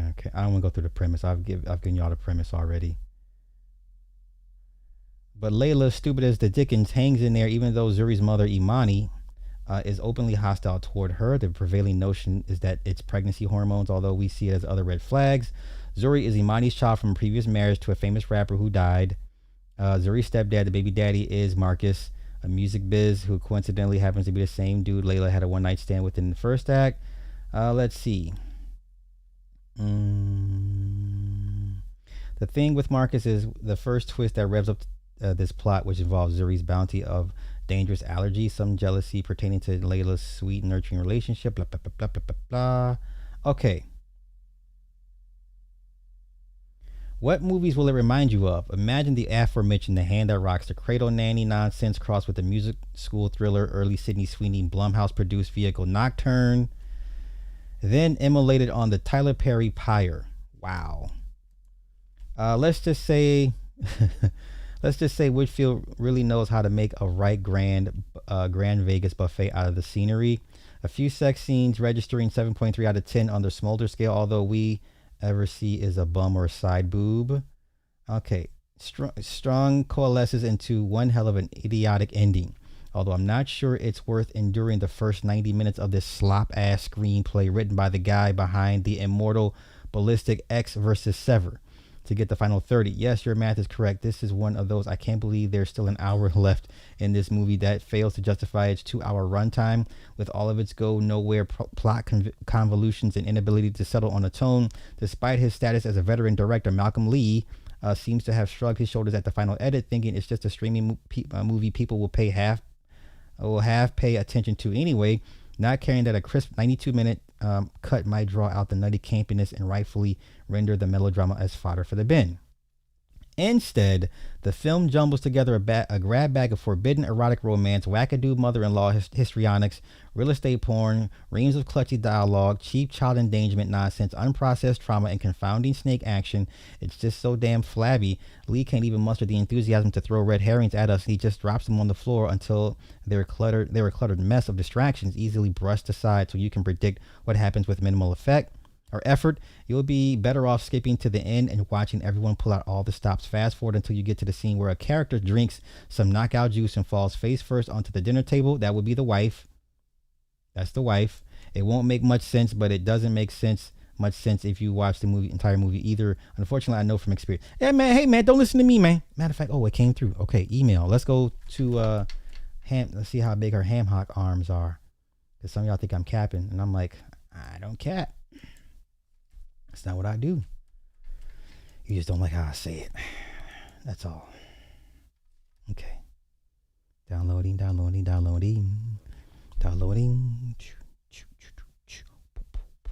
Swarm was another. Oh, that was another. Ooh, that pissed me off so bad. Yes. Jordan Peele has no magic left, sir. He can't. It's been how many years since us? He's lost his mojo. Jordan Peele has lost his mojo. He's out. He has nothing left. I'll say why. Hold on. Let me go here. Let's do this. Minimize. Okay. Okay, you ready? Okay. Here we go. Her arms are bigger than mine, and I do pull-ups. They've been feeding her was to load up her allergies. They were slowly trying to kill this kid. Okay. Through her diet. But let's keep going. Whoo! Now let me just say this, and I honestly don't care how you take it if you're a woman. If you're under the age of 40 and your arms look like this, I can only imagine what the rest of your body looks like. Okay? If you're under the age of 40 and your arms look like this, I can only imagine what the rest of your body looks like, and I will put you in a fat ass box. Okay? I will put you. No, we're not gonna do that. Nope, we're not gonna do that. Let's not do that. Nope, no excuses. No excuses. If you're under the age of 40, now some of y'all may cut a little deep. Some of y'all may have arms like this, and some of y'all may be under the age of 40 with arms like this.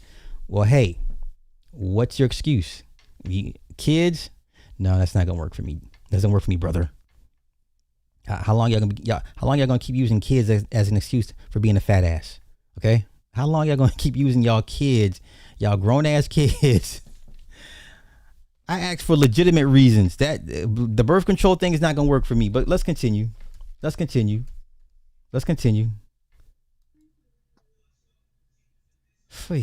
Oh, she's a bigums. Woohoo! Do you see the indentations in her? Oh my God.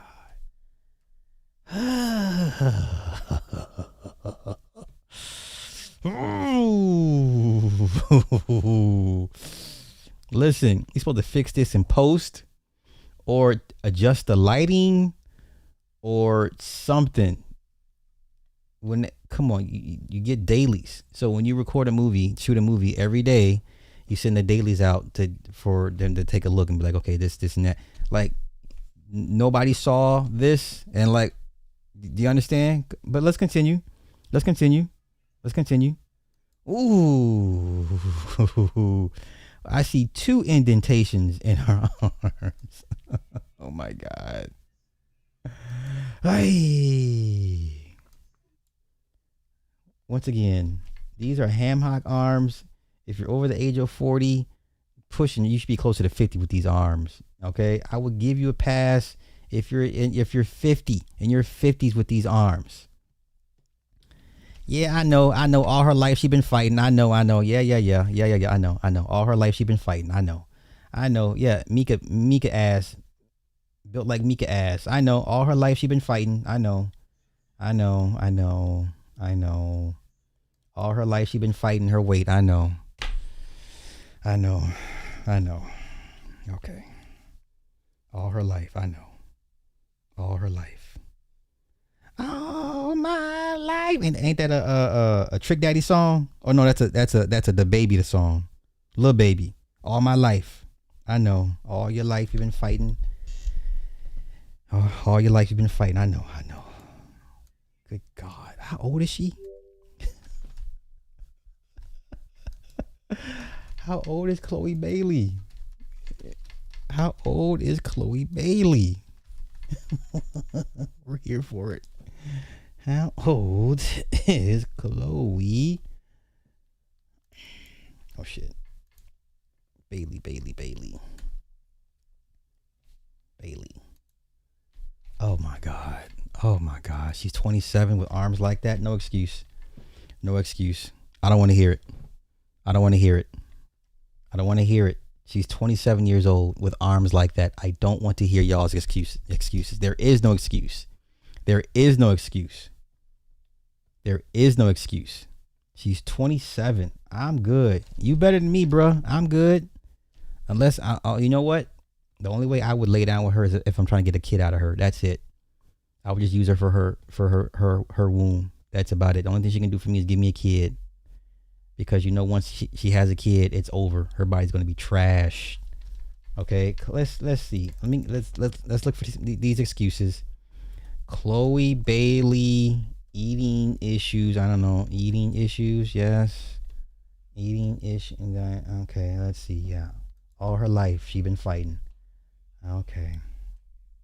Oh, what's this? It says Chloe Bailey maintains her incredibly toned physique through a dynamic mix of full body strength training, high intensity cardio.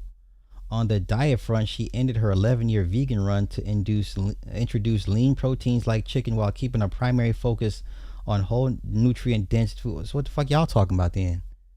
What the fuck y'all talking about? Y'all said she had an eating disorder or what the fuck y'all talking about? Y'all said all her life.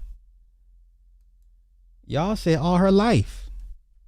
your ass back up in here. Y'all said this, not me. Y'all said all her life. She been fighting the heebie-jeebies. What happened here? So give me y'all's excuses again.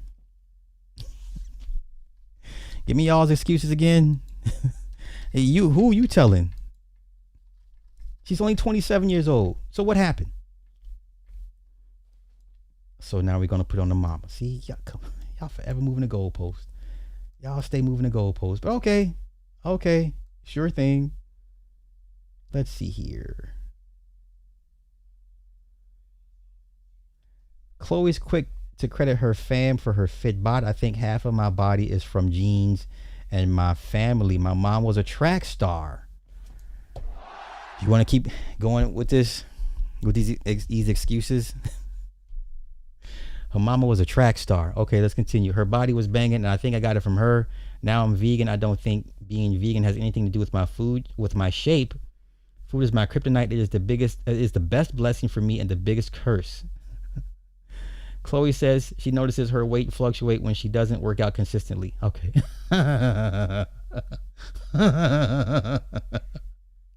Y'all got it, man. Look at this. She also goes to Shape House saunas and uses an infrared sauna blanket at home. You get in it and you lose all the water weight. That's still not losing it's not burning fat, lady. But okay. So if I need to look snatched for a shoot, that is what I do. Uh-huh.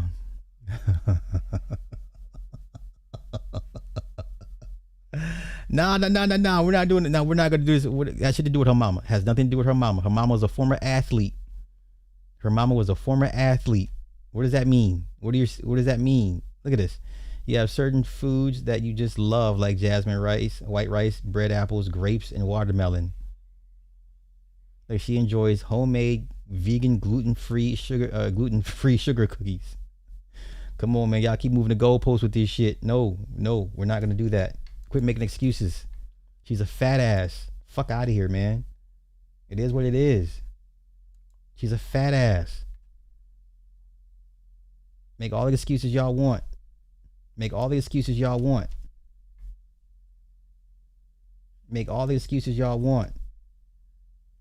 Your body is a reflection of some total of your choices. That's it. That's all.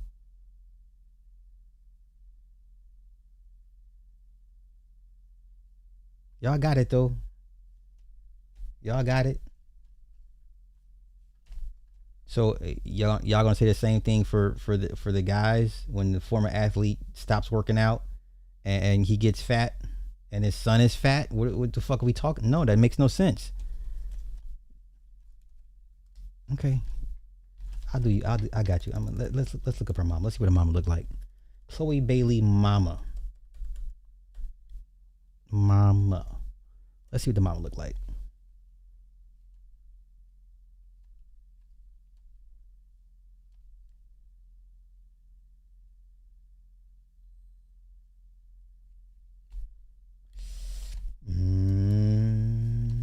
Oh yeah, mama got the ham hock arms too. Yeah. That's still no excuse, but okay. I hear you, but that's no excuse. The mama was a former track star, so she earned she earned it. Mama can afford to sit down and be big. Her job was not to be little like that. Let's see.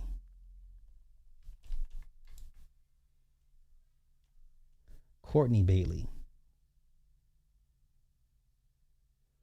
Their relationship with her parents is somewhat estranged. Oh, that's interesting. She also maintains very close ties with her godmother and manager, Shermay Joe, whom she has affectionately referred to as another mother figure. Oh, it's just weird. It's a whole weird dynamic. Yeah, these kids are weird. Yeah, these kids are weird. Yeah, these kids are weird.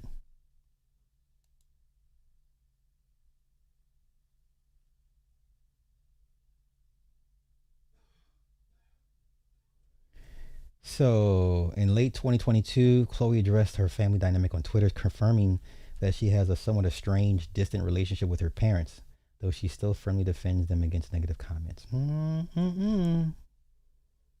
Okay. Okay. Yeah, good luck with that. Well, listen, do you know what it takes to have arms like these? Hold up. Let's really just sit this down. Let's really sit this shit down, okay? Do you know how hard you don't have? Listen. Do you understand how long it would take for you to get arms like these? Do you know how much inactivity you would have to do? Do you know how much of a sedentary lifestyle you would have to lead to have arms like these? Do you understand? Do you understand how inactive and how much overeating you would have to do to have arms like these? And then her legs, when I first seen her legs, I was like, oh no, I thought she had the baby because that's how big her legs are. I was like, oh my God, no, what happened? I said, oh, that's Shane lost the baby. I forgot who had the kid, but she's so big in this movie. Matter of fact, let me go on, let me go on, pull the motherfucking movie back up again and show y'all the, I got you. I got time. But look, for your arms to get this big, okay, you would have to be a complete fat ass just overeating all the time. Okay? She looked horrible. Let me pull it back up. But some of y'all like rhino legs and y'all like, some of y'all like that shit. Okay, if you're gonna have a big, for me, if she's squatting and doing deadlifts and her legs are big because of that, sign me up. If she got big calves because she does calf raises, with 20 pounds, okay, sign me up. But not because you just big and inactive. Okay, let's run it back. Let's find an opening scene when she's in the skirt and she big as hell. Is this it? Nope. I got time.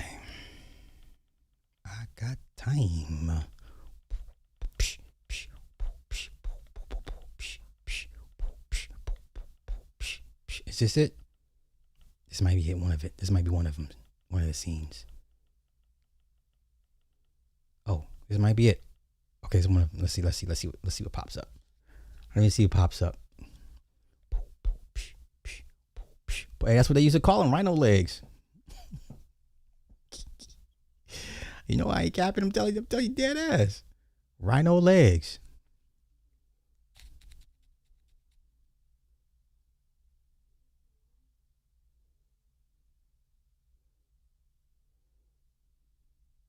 Give me a moment. I think I need to go to the scene where she has the allergy. That's a better scene. Ooh, okay. This should be good. This should work. Okay, hold up.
Okay, wait. I'm gonna get to the scene when she gets to the allergy part.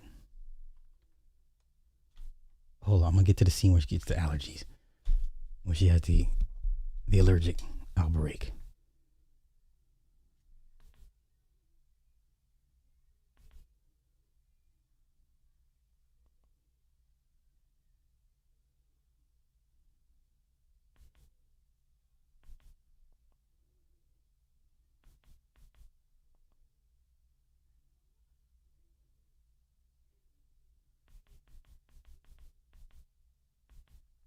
Okay, wait.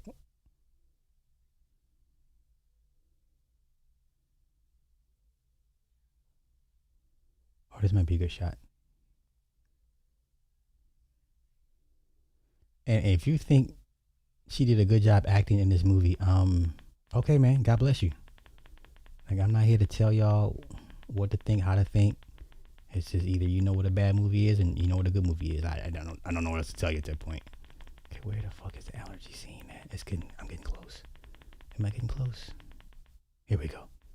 Nope, that's not it. That's the dinner scene. We don't care about that. Oh, here we go. Okay. All right, allergy scene. All right, hold on.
Yeah, that's what we're not gonna do tonight. I got y'all. Hold up. Let me find it. Okay, Mass V. Send these files to me. Okay.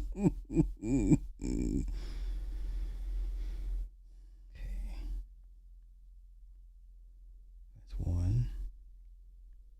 That's two.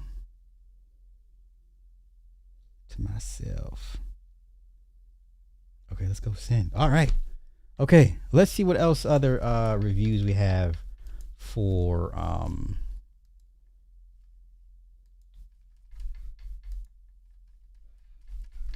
Strung. Let's go here. Okay. There are flashes of low rent to be had fun here, but a busy script makes it feel like a limited series inelegantly cut down to movie length. Okay. Dun, dun, dun, dun, dun, dun, dun.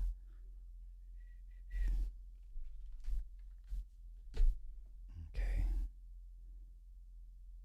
Given how much insistent Strung's screenwriter Alan McElroy is on returning to the theme of instinct, you wish the film itself had as much courage in its own conviction. Suspense thrillers are supposed to be taut and pacey, an exciting factory running at maximum efficiency efficiency. Yeah.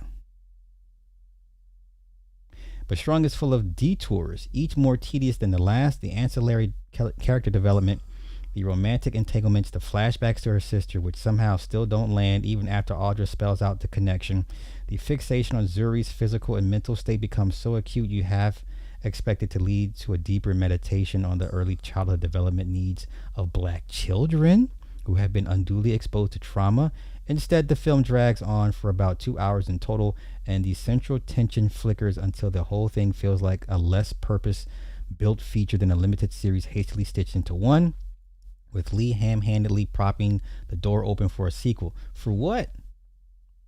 Still, it can't be said that Strung isn't slickly put together. The art department and visual effects team really draw out the sterility of this wealthy world, more gilded cage than anything truly aspirational, all while looking as if so often the case with U.S. focused productions that shoot in South Africa, like Nowhere in Particular, you can practically see the steam radiating off Layla, Imani, and Marcus, thanks to the care cinematographer Greg Gardiner takes in framing their varied skin tones against the washes of gold, indigo, and crimson. Okay. Look at this. The Grammy-winning singer Coco Jones is particularly well deployed in comic relief as Jasmine. She's literally in this thing for goddamn 10 minutes. 10 minutes, y'all. Okay. That's Strung in a nutshell. The show doesn't match the tell. It doesn't have enough cliffhangers to appeal to the suspense crowd, nor enough gore to hook slasher fiends, nor make much attempt to surprise beyond a viper in a closet. Oh, I thought it was a black mamba. Okay, you're right. Black mambas have the black mouth. Never mind. So that had been a viper. Okay, but not in the uneasy making sense. The slightly squeamish have little to dread. The only real hazards here are a few hyperextended ligaments, Zuri's allergies, and a melodramatic denouement that feels like the kind of thing that could only be cooked up in a Blumhouse Tyler Perry co-production, which incidentally this is. Okay. Let's go. The ultimate irony of Strung is that it's just another industry exercise in ignoring your gut in favor of playing it safe. And on that score, alas, it sings. Okay. Okay. Okay, so I got it. Okay. Let me find these rhino legs. Let's find these rhino legs.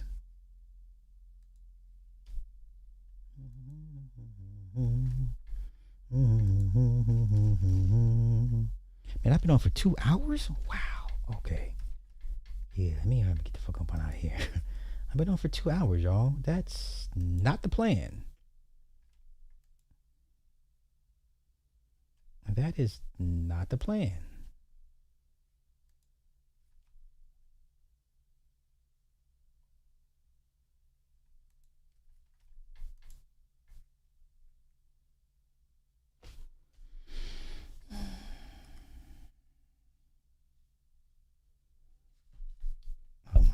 Fucking Gmail, man. Gmail, I swear, is the worst.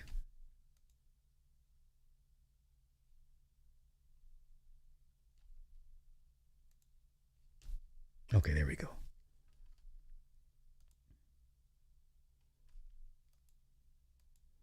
Okay. Once again, hey, I get it. Life be lifing, and hell, I don't always get to the gym every day. No, I take that back. I pretty much, worst case, 4 days a week I'm at the gym. So no. I can't give her a pass, y'all. So that's 1.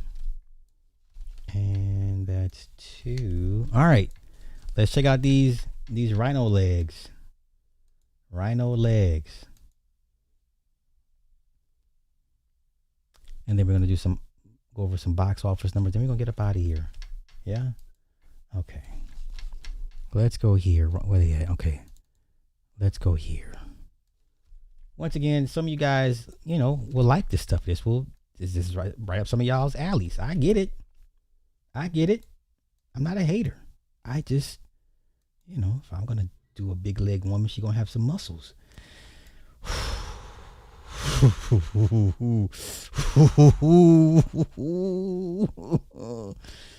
I used to do all that shit, man. Listen, that stuff, what it's supposed to do is raise your metabolism, and it raises your body temperature, but you can't stay on that shit for, you just can't keep staying on it. That shit doesn't do anything, man.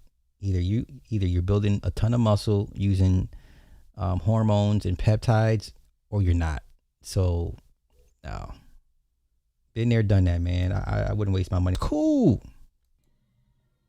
That's cool. Nothing wrong with that. Hey, this is your speed. Okay, wait. So, once again, nothing wrong with, if some of y'all be like, this slide, I don't see anything wrong. That's fine. Okay. And that's okay. Slides, I have a different taste. When it comes to big, or what and the forms that I will take it big in. Okay, let's go here. Whoo, buddy. Did you see? Ooh, jiggle. Listen. What happened? I get it. Some of y'all ain't tripping. Some of y'all be like, whee. Hey, Big J say he like what he say. Okay, I ain't mad. Hey, you like what you like. You like what you like.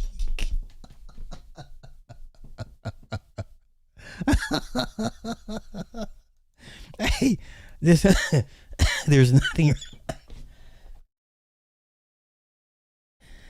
nothing wrong with you liking what you like. Okay, that is the beauty of life. Okay, I'm not here to tell y'all anything.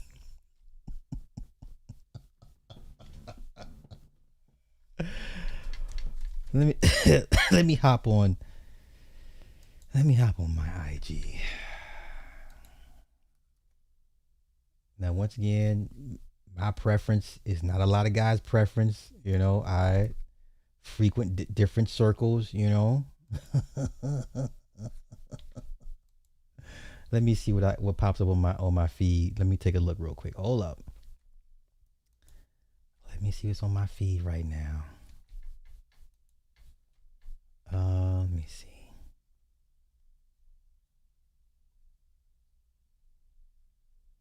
Is there any muscle on my feed? I'm looking to see if any muscle on my feed.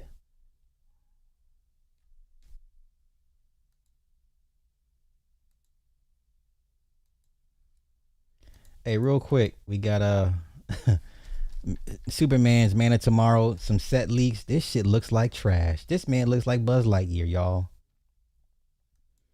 This is what y'all got looking forward to next year. Man of Tomorrow. This man looks like Buzz Lightyear. But July, it's comic accurate. I hear you, but this shit looks like Buzz Lightyear. Oh, more James Gunn slop next year. Y'all got it, man. Okay, let me see what else is on my feed. Uh-oh. OG beating up a young bud.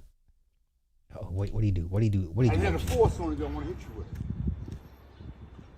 Never forget that. Come on. So he's southpaw, watch me. That means he leads with his right hand. But I ain't gonna let him use it because I'm going this way. Right. Now if I go this way, you lean right. Jab. Yeah. You ain't gotta hit me use it. Just put it there where it's supposed to be at. Because I'm going the wrong way. Use it. You ain't gotta hit me. Just throw it there where it's supposed to be at. Right. Now if you step, you're gonna go over top of my shoulder. Go ahead.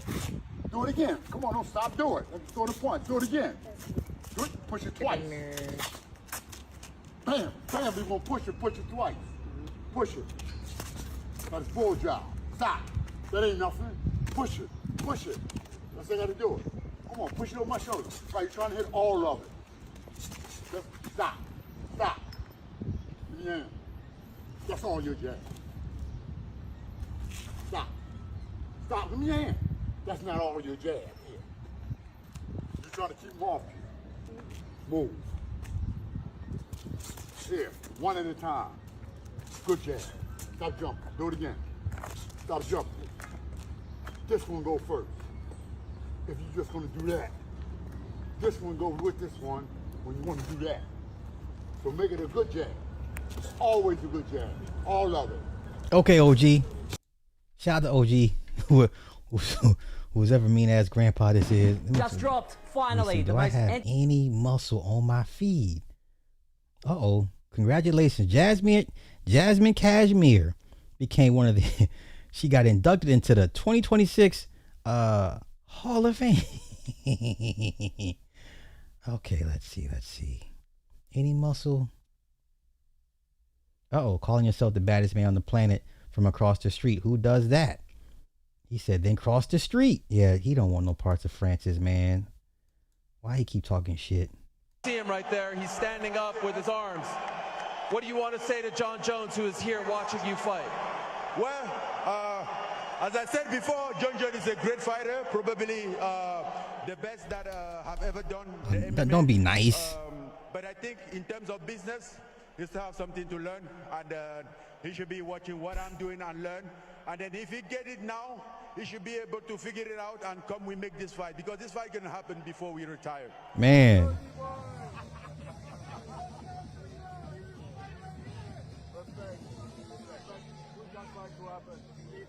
He don't want that fight. He could have been had this fight, man. He don't want that fight to happen. Oh my God, look at this gay ass shit here. What a year it's been for you. It seems like only yesterday a rose from Harlem grew out of the concrete. Now, I love Janet, but the irony of Janet wearing his Tupac shirt, given all the hell she put him through filming Poetic Justice. Remember, she made him take an AIDS test for their kiss scene. Okay? She put Tupac through hell in that movie. So I find it a little bit ironic that she's wearing his Tupac shirt. But come on, let's continue. And blossomed into our icon of the year.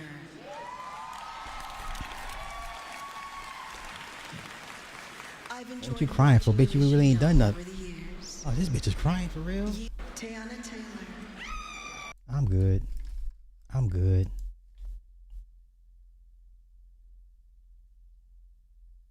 If my whole platform was about like putting down men, I would be so loved. I gotta unfollow her. Hold up. I need to unfollow her because she cursed too much. She cursed too much. She cursed too much for my taste. Oh, look at this. Look at this man here. It's so crazy because when Kaylani said, Janet here, I said, bitch, is that the surprise? I wasn't sure. Oh my God. I love you so much. Thank you for always seeing me. Thank you for every text, every hug, every talk. You are my biggest inspiration. They did not tell me.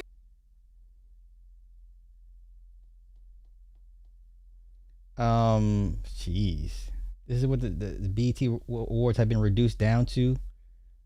Okay.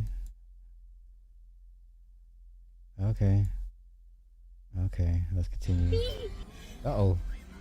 The day finally come where the Waters have to go in the front seat and Masons have to go in the back. You okay? Cheers. My IG is a mess. I'm just looking for all the buff chicks that normally frequent my my IG feed. Where they at? Oh no, Tim Tebow. Oh, they had to put his dog down.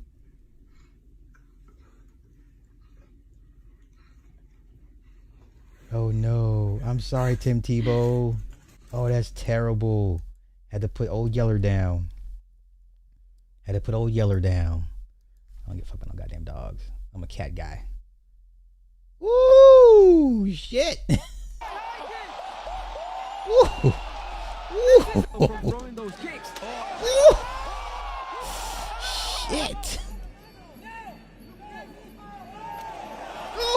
My God. Oh my God. Oh my God. Oh my God.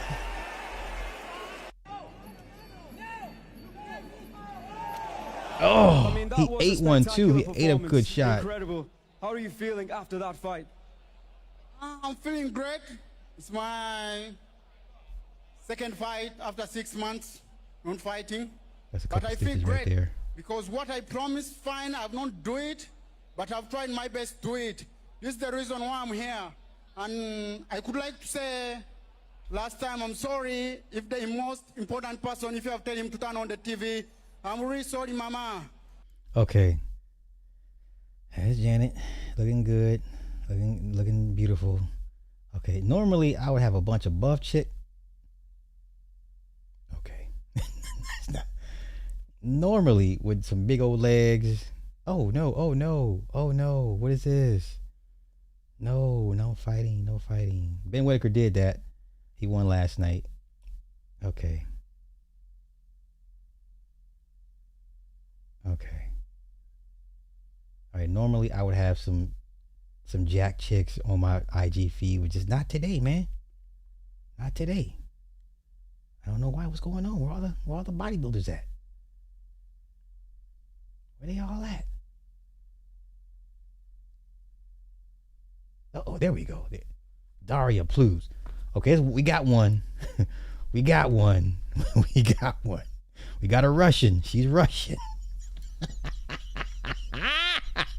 Now listen, if you're gonna have some big legs, they better look like this, okay? If you're gonna have some big legs, they better look like this, okay? I other than that, I don't want to hear it, okay? Other than that, I don't want to hear it. They better look like this, okay? That's the only way I'm going to allow you to have some big legs, okay? I'm just saying. This is my speed, okay? This is my speed. Yeah, she's on steroids. I don't give a damn. I don't give a damn. Okay? I don't give a damn. Yes, muscle mommy. Yes. Yes, muscle mommy. Okay? No, I'm good. Okay, that's okay. More for me. Thank you.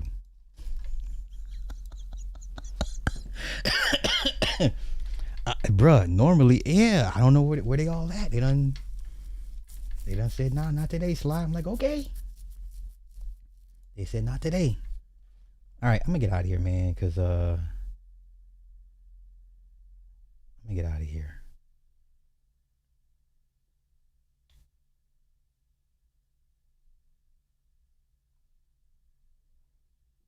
There really ain't nothing else.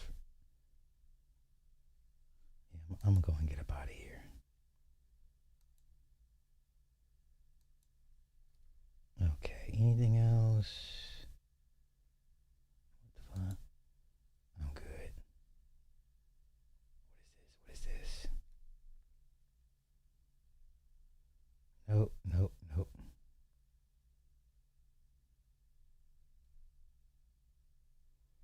Okay, this is interesting here. This is interesting. Paul Dillett, one of the mass monsters back in the early 80s. So, okay, people say Paul Dillett looks skinny now, bro. I'm 60 years old. I'm not trying to carry 300 pounds anymore. I've got nothing left to prove. Dillett said he intentionally keeps his body weight down and has no desire to prove anything at this stage of life. After building one of the most intimidating physiques in bodybuilding history, he is now focused on longevity rather than size. Yeah, I would hope so. Them organs are like, help. Those organs are screaming, help. Okay. What is this? What are we doing? What is this? I'm lost. What are we doing here? Help. I made it to 4th overall. Oh, she's a little portly little thing. Okay, no thank you. I'm good. Okay, anything else? Trash ass movie. Let's see what happened here. The child out of the stadium.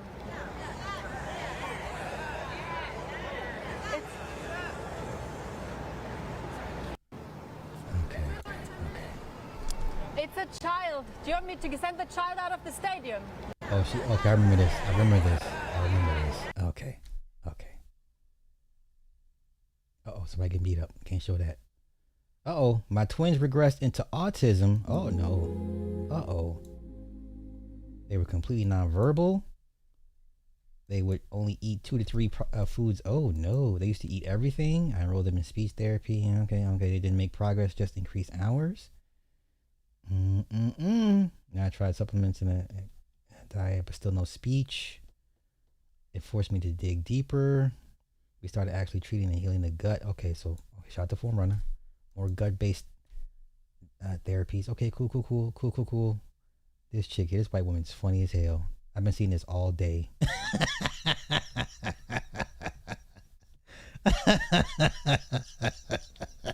I need this type of energy in my life.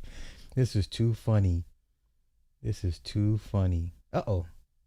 Oh, no. This is not good. This is what you should not do, ladies. No man is asking you to do this to your body. No man is asking you for this. Let's continue. Oh, what happened here? It's the only thing I had to offer. How did your mom feel about your work? Oh no.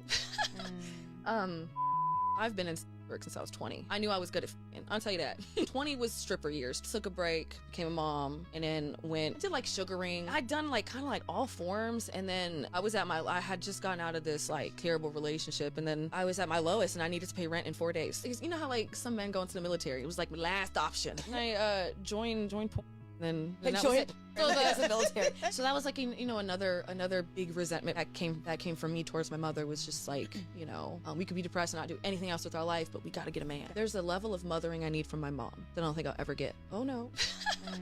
How did your mom feel about your work? You were the first person to ever ask me that on like a podcast or anything like that. Okay, so the first time my mom ever found out about my sex work was because.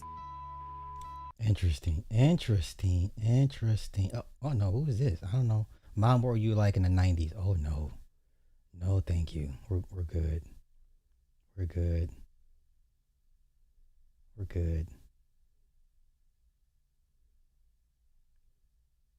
Is she Jack too? Okay.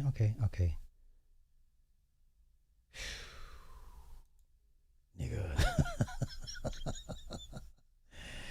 Uh-oh, another one.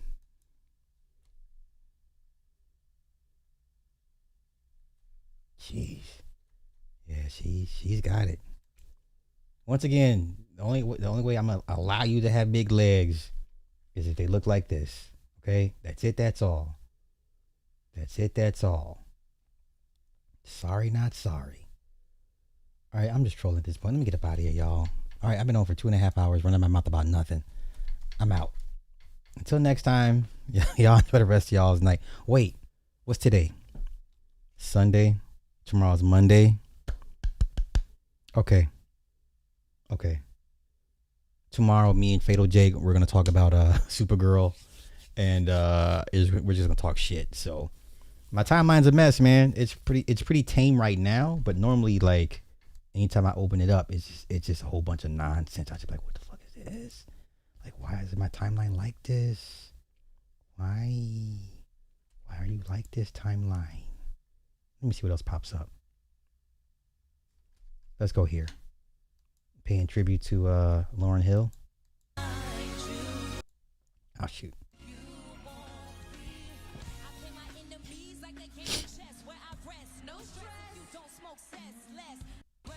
Oh, God. Doechii and...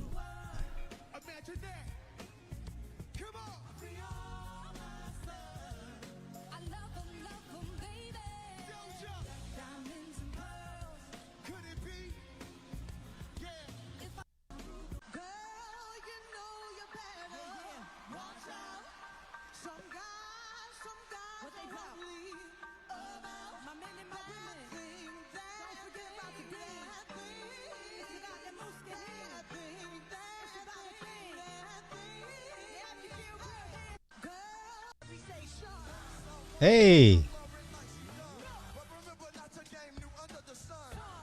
Oh, that looks fire. Hey, okay.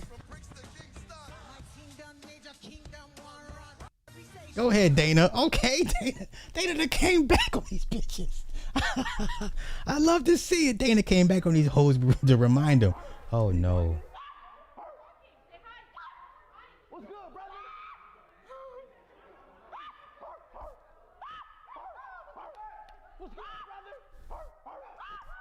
Oh, he's autistic. He's autistic. He's autistic. Good for Ice Show Speed, man. Good for Ice Show Speed. Look at these stinking ass wenches here. Oh, wait.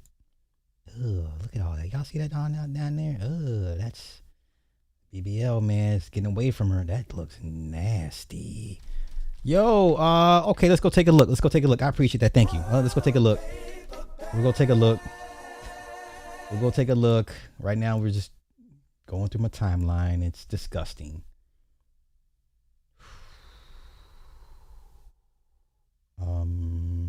Let's see how she's built. She looks pretty. Okay, she's more legs than anything. Okay. Okay. Oh, he has an autistic son? What? But I'm getting to the point where it's like, how's the rest of the life going to look for everybody? And it's weird because my son's a twin as well. So he's really a twin brother, yeah. So it's like, yeah, you have to consider when someone's like disabled or not quote unquote normal, it has to be like, right, how's the future going to look? I'm going to put this money aside for this. I didn't know. But not only money. Money's not the most important thing. It's like time. Like who's got, like when I'm 50 years old, like where's my son going to be at? Like how's it going to affect the relationship with my wife, with his brothers, with my mum and dad, all that stuff. It all comes into play. It's a bit more, you got to have a... Interesting. Going through my timeline, y'all. Nothing to see here. Going through my timeline. Hey, they did them dirty. As punishment for their World Cup performance, Uruguay's Football Association canceled private jet flights home for all their players. They had to fly home on commercial flights. That's fucked up, y'all.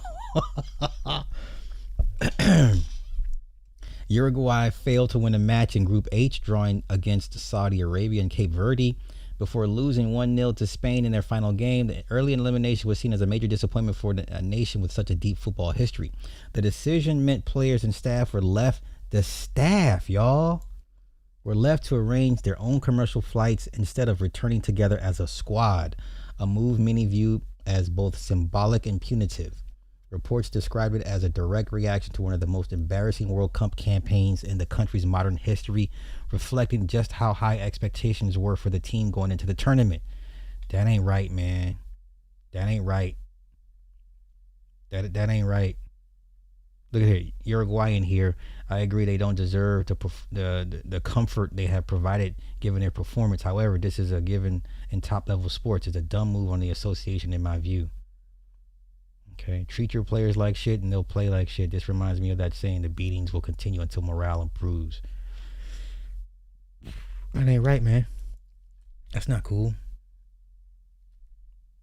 What are you doing? They tell me I'm in your fit. What, girl? Okay. Oh, that's clean. A detangling flat. You asked go ahead and start combing No, your hair. I'm not combing. Stop putting that comb in my damn face. I said you gonna comb my hair. You're the hairstylist. I came here to get my hair done. I didn't come here to do my own fucking hair. When you get off the phone and you done detangling, get just that come sit comb back out in the my chair. face because you started pissing me off. Ma'am, Get that what we shot. need to do is shampoo and blow dry on my client she today. She about to start right now. Oh, goddamn. Oh. I don't know how long it's gonna take. It shouldn't take her that long. Ma'am, it is going to be a detangling fee today. I hope this is a skit. Yeah, you didn't come with this your has to be a detangle. skit. It has to be a skit. Please tell me it's a skit. Okay, Pharrell. All right, let's go. God damn it.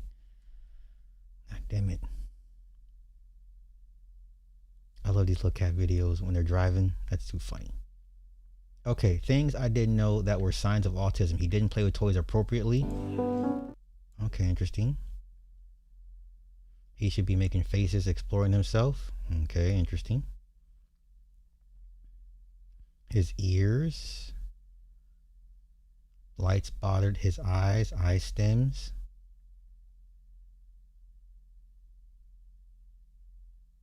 Constantly crashing and jumping.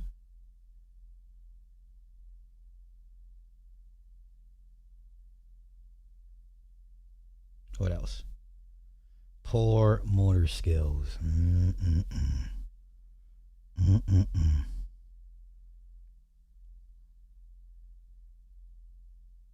Oh, that would piss me off. Constantly spending. Yeah, this would piss me off. Yeah, this would set me off. Uh-oh. I was diagnosed with autism at 5 years old because I was nonverbal and I went to a school for special education. I had a whole bunch of speech therapy and occupational therapy and special classes. And then in high school, I went to a vocational high school and I learned website design and animation. I'm not like stupid. I think I'm pretty smart. I'm actually kind of a genius. You see inside of here, I just got these baby Venus flytraps. I've been growing them, and I just moved into this shed, and I just painted it green. And I got a vacuum because the floor gets dirty so often in here. Oh. I'm autistic, and I live in... Okay, you live in a shed on whose property? Your parents' property? It's got to be on your parents' property, I'm sure. Okay, let's go to Drewski. Let's go to Drewski. Drewski Joe. Oh yes, Michael Jackson has surpassed Oppenheimer, but hasn't yet to crack 1 billion. So wait. Wait. Okay, so let's go here. Oh, he's gonna hit me with the copyrights, man. Come on with the music.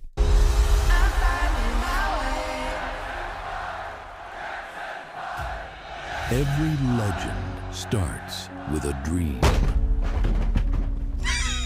Get y'all ass up. It's time to dance. Why? Damn it, Tito! How many times I gotta say it's 1, 2 step? The untold story of Joe Jackson. But we just want to play with the other kids. You ain't regular kids, man. Jackson 5. Wake up, dance. Go to sleep, dance. Fix your face, man. On the top. 5, 6, 7. Didn't I tell y'all? Practice the steps. It's step, snap, step. Dad, I thought it was step, clap, snap. Childhood is nothing without father. What the fuck? What are you doing, Joe? You can't keep doing this, Joe. Somebody gotta teach these boys how to be a man. I'm tired, Joe. Those boys are tired, Joe. Well, you can leave. If I'm leaving, I'm taking my boys with me. Ain't nobody taking my boys out this house. A father's love has no limits. Why can't we go and play with the kids in the park? Yeah. Ain't nobody playing in the park. I hate this shit. Mom! Get back here! Life in the 1960s, where you could get away with just about anything. How was school, Jackie? It was good. I finally started passing my classes again. Jackie got a girlfriend. Ain't y'all worried about selling records? Calm down, Joseph. You're scaring the boys. We're talking about hit records. Who done made a hit record in this house? Uh-oh. Hit record! Y'all gonna make a new life for me. I'm tired of dancing. You want me to take this belt off? Fix your face, Michael, before I fix it for you. The boys are staying! Those are my boys! The boys are staying! My boys! Follow his rise.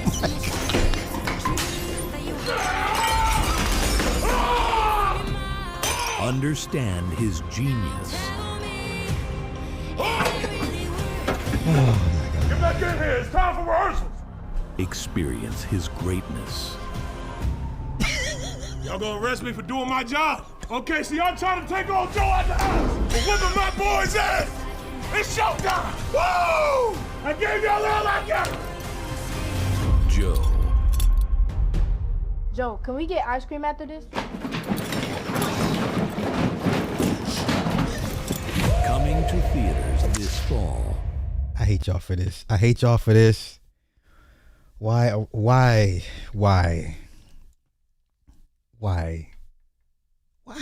Y'all? Why? I'm out of here. Y'all have a good night.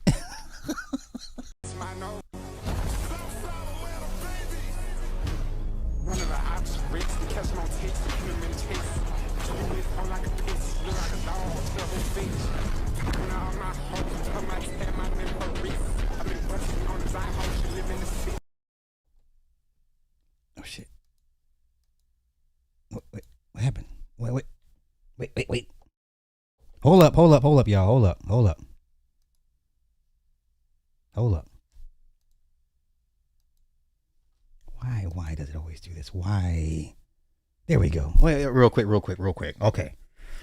Michael has officially passed Oppenheimer. Let me go. Let's see where we at. Okay. Let's go here.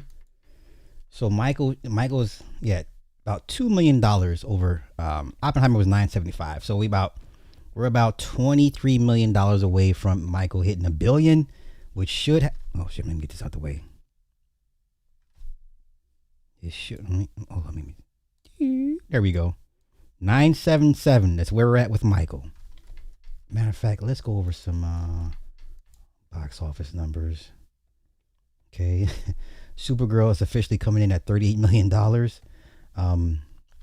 Restore the Snyderverse. Please and thank you. But let's see here. Yeah, Michael is 23 million away from $1 billion, y'all. Michael box office. Maybe it hits it next week. Okay. Oppenheimer was at 975. Okay. Also, I saw somebody's upset that Obsession has overtaken Sinners. Like, what the fuck are we mad about? People just get mad at anything these days. Let me find it. If that is even okay. Let me see. Obsession.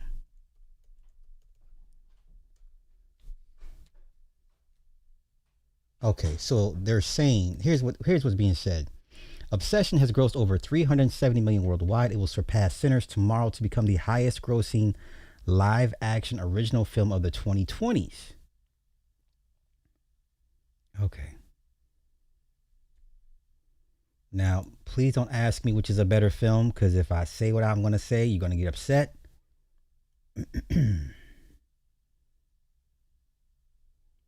Yeah, okay.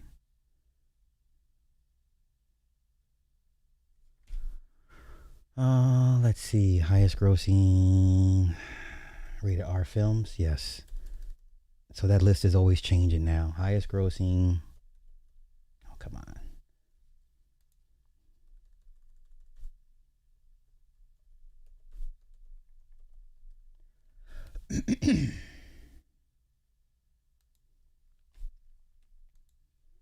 We gotta change this list up now.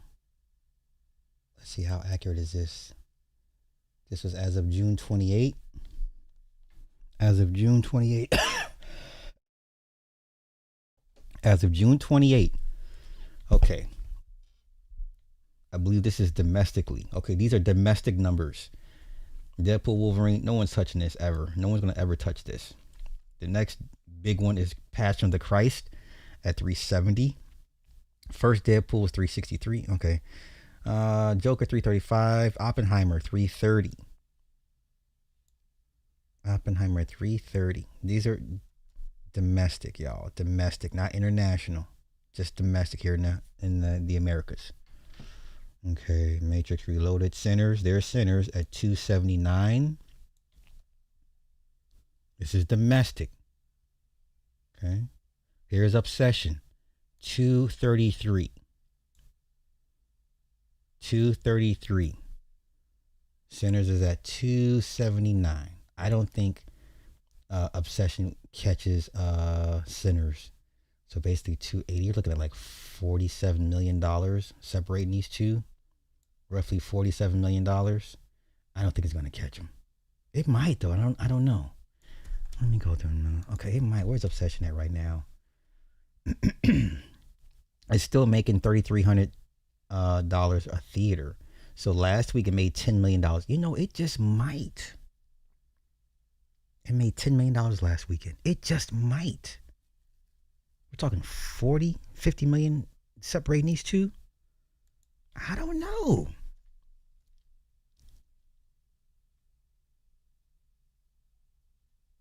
Yeah, it might catch. It might catch Sinners, man. This is interesting. This is interesting. Interesting. It might catch him. It might catch him. Yeah, but don't ask me which is a better movie though. Don't do that. All right. Now I'm out. Okay, I'm out for sure. For real.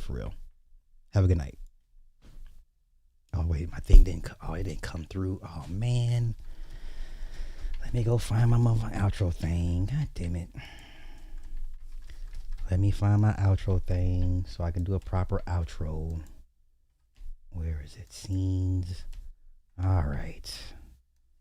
Y'all get out of here. Have a good night. Oh, wait. It's not letting me play it? Oh, for real, son. It's not going to let me play it. Okay, let's do that. Okay, we're up here. Okay, now we want to go here. Nope. So you're going to make me do a new one all over again? Okay, never mind. All right, y'all get out of here. Peace.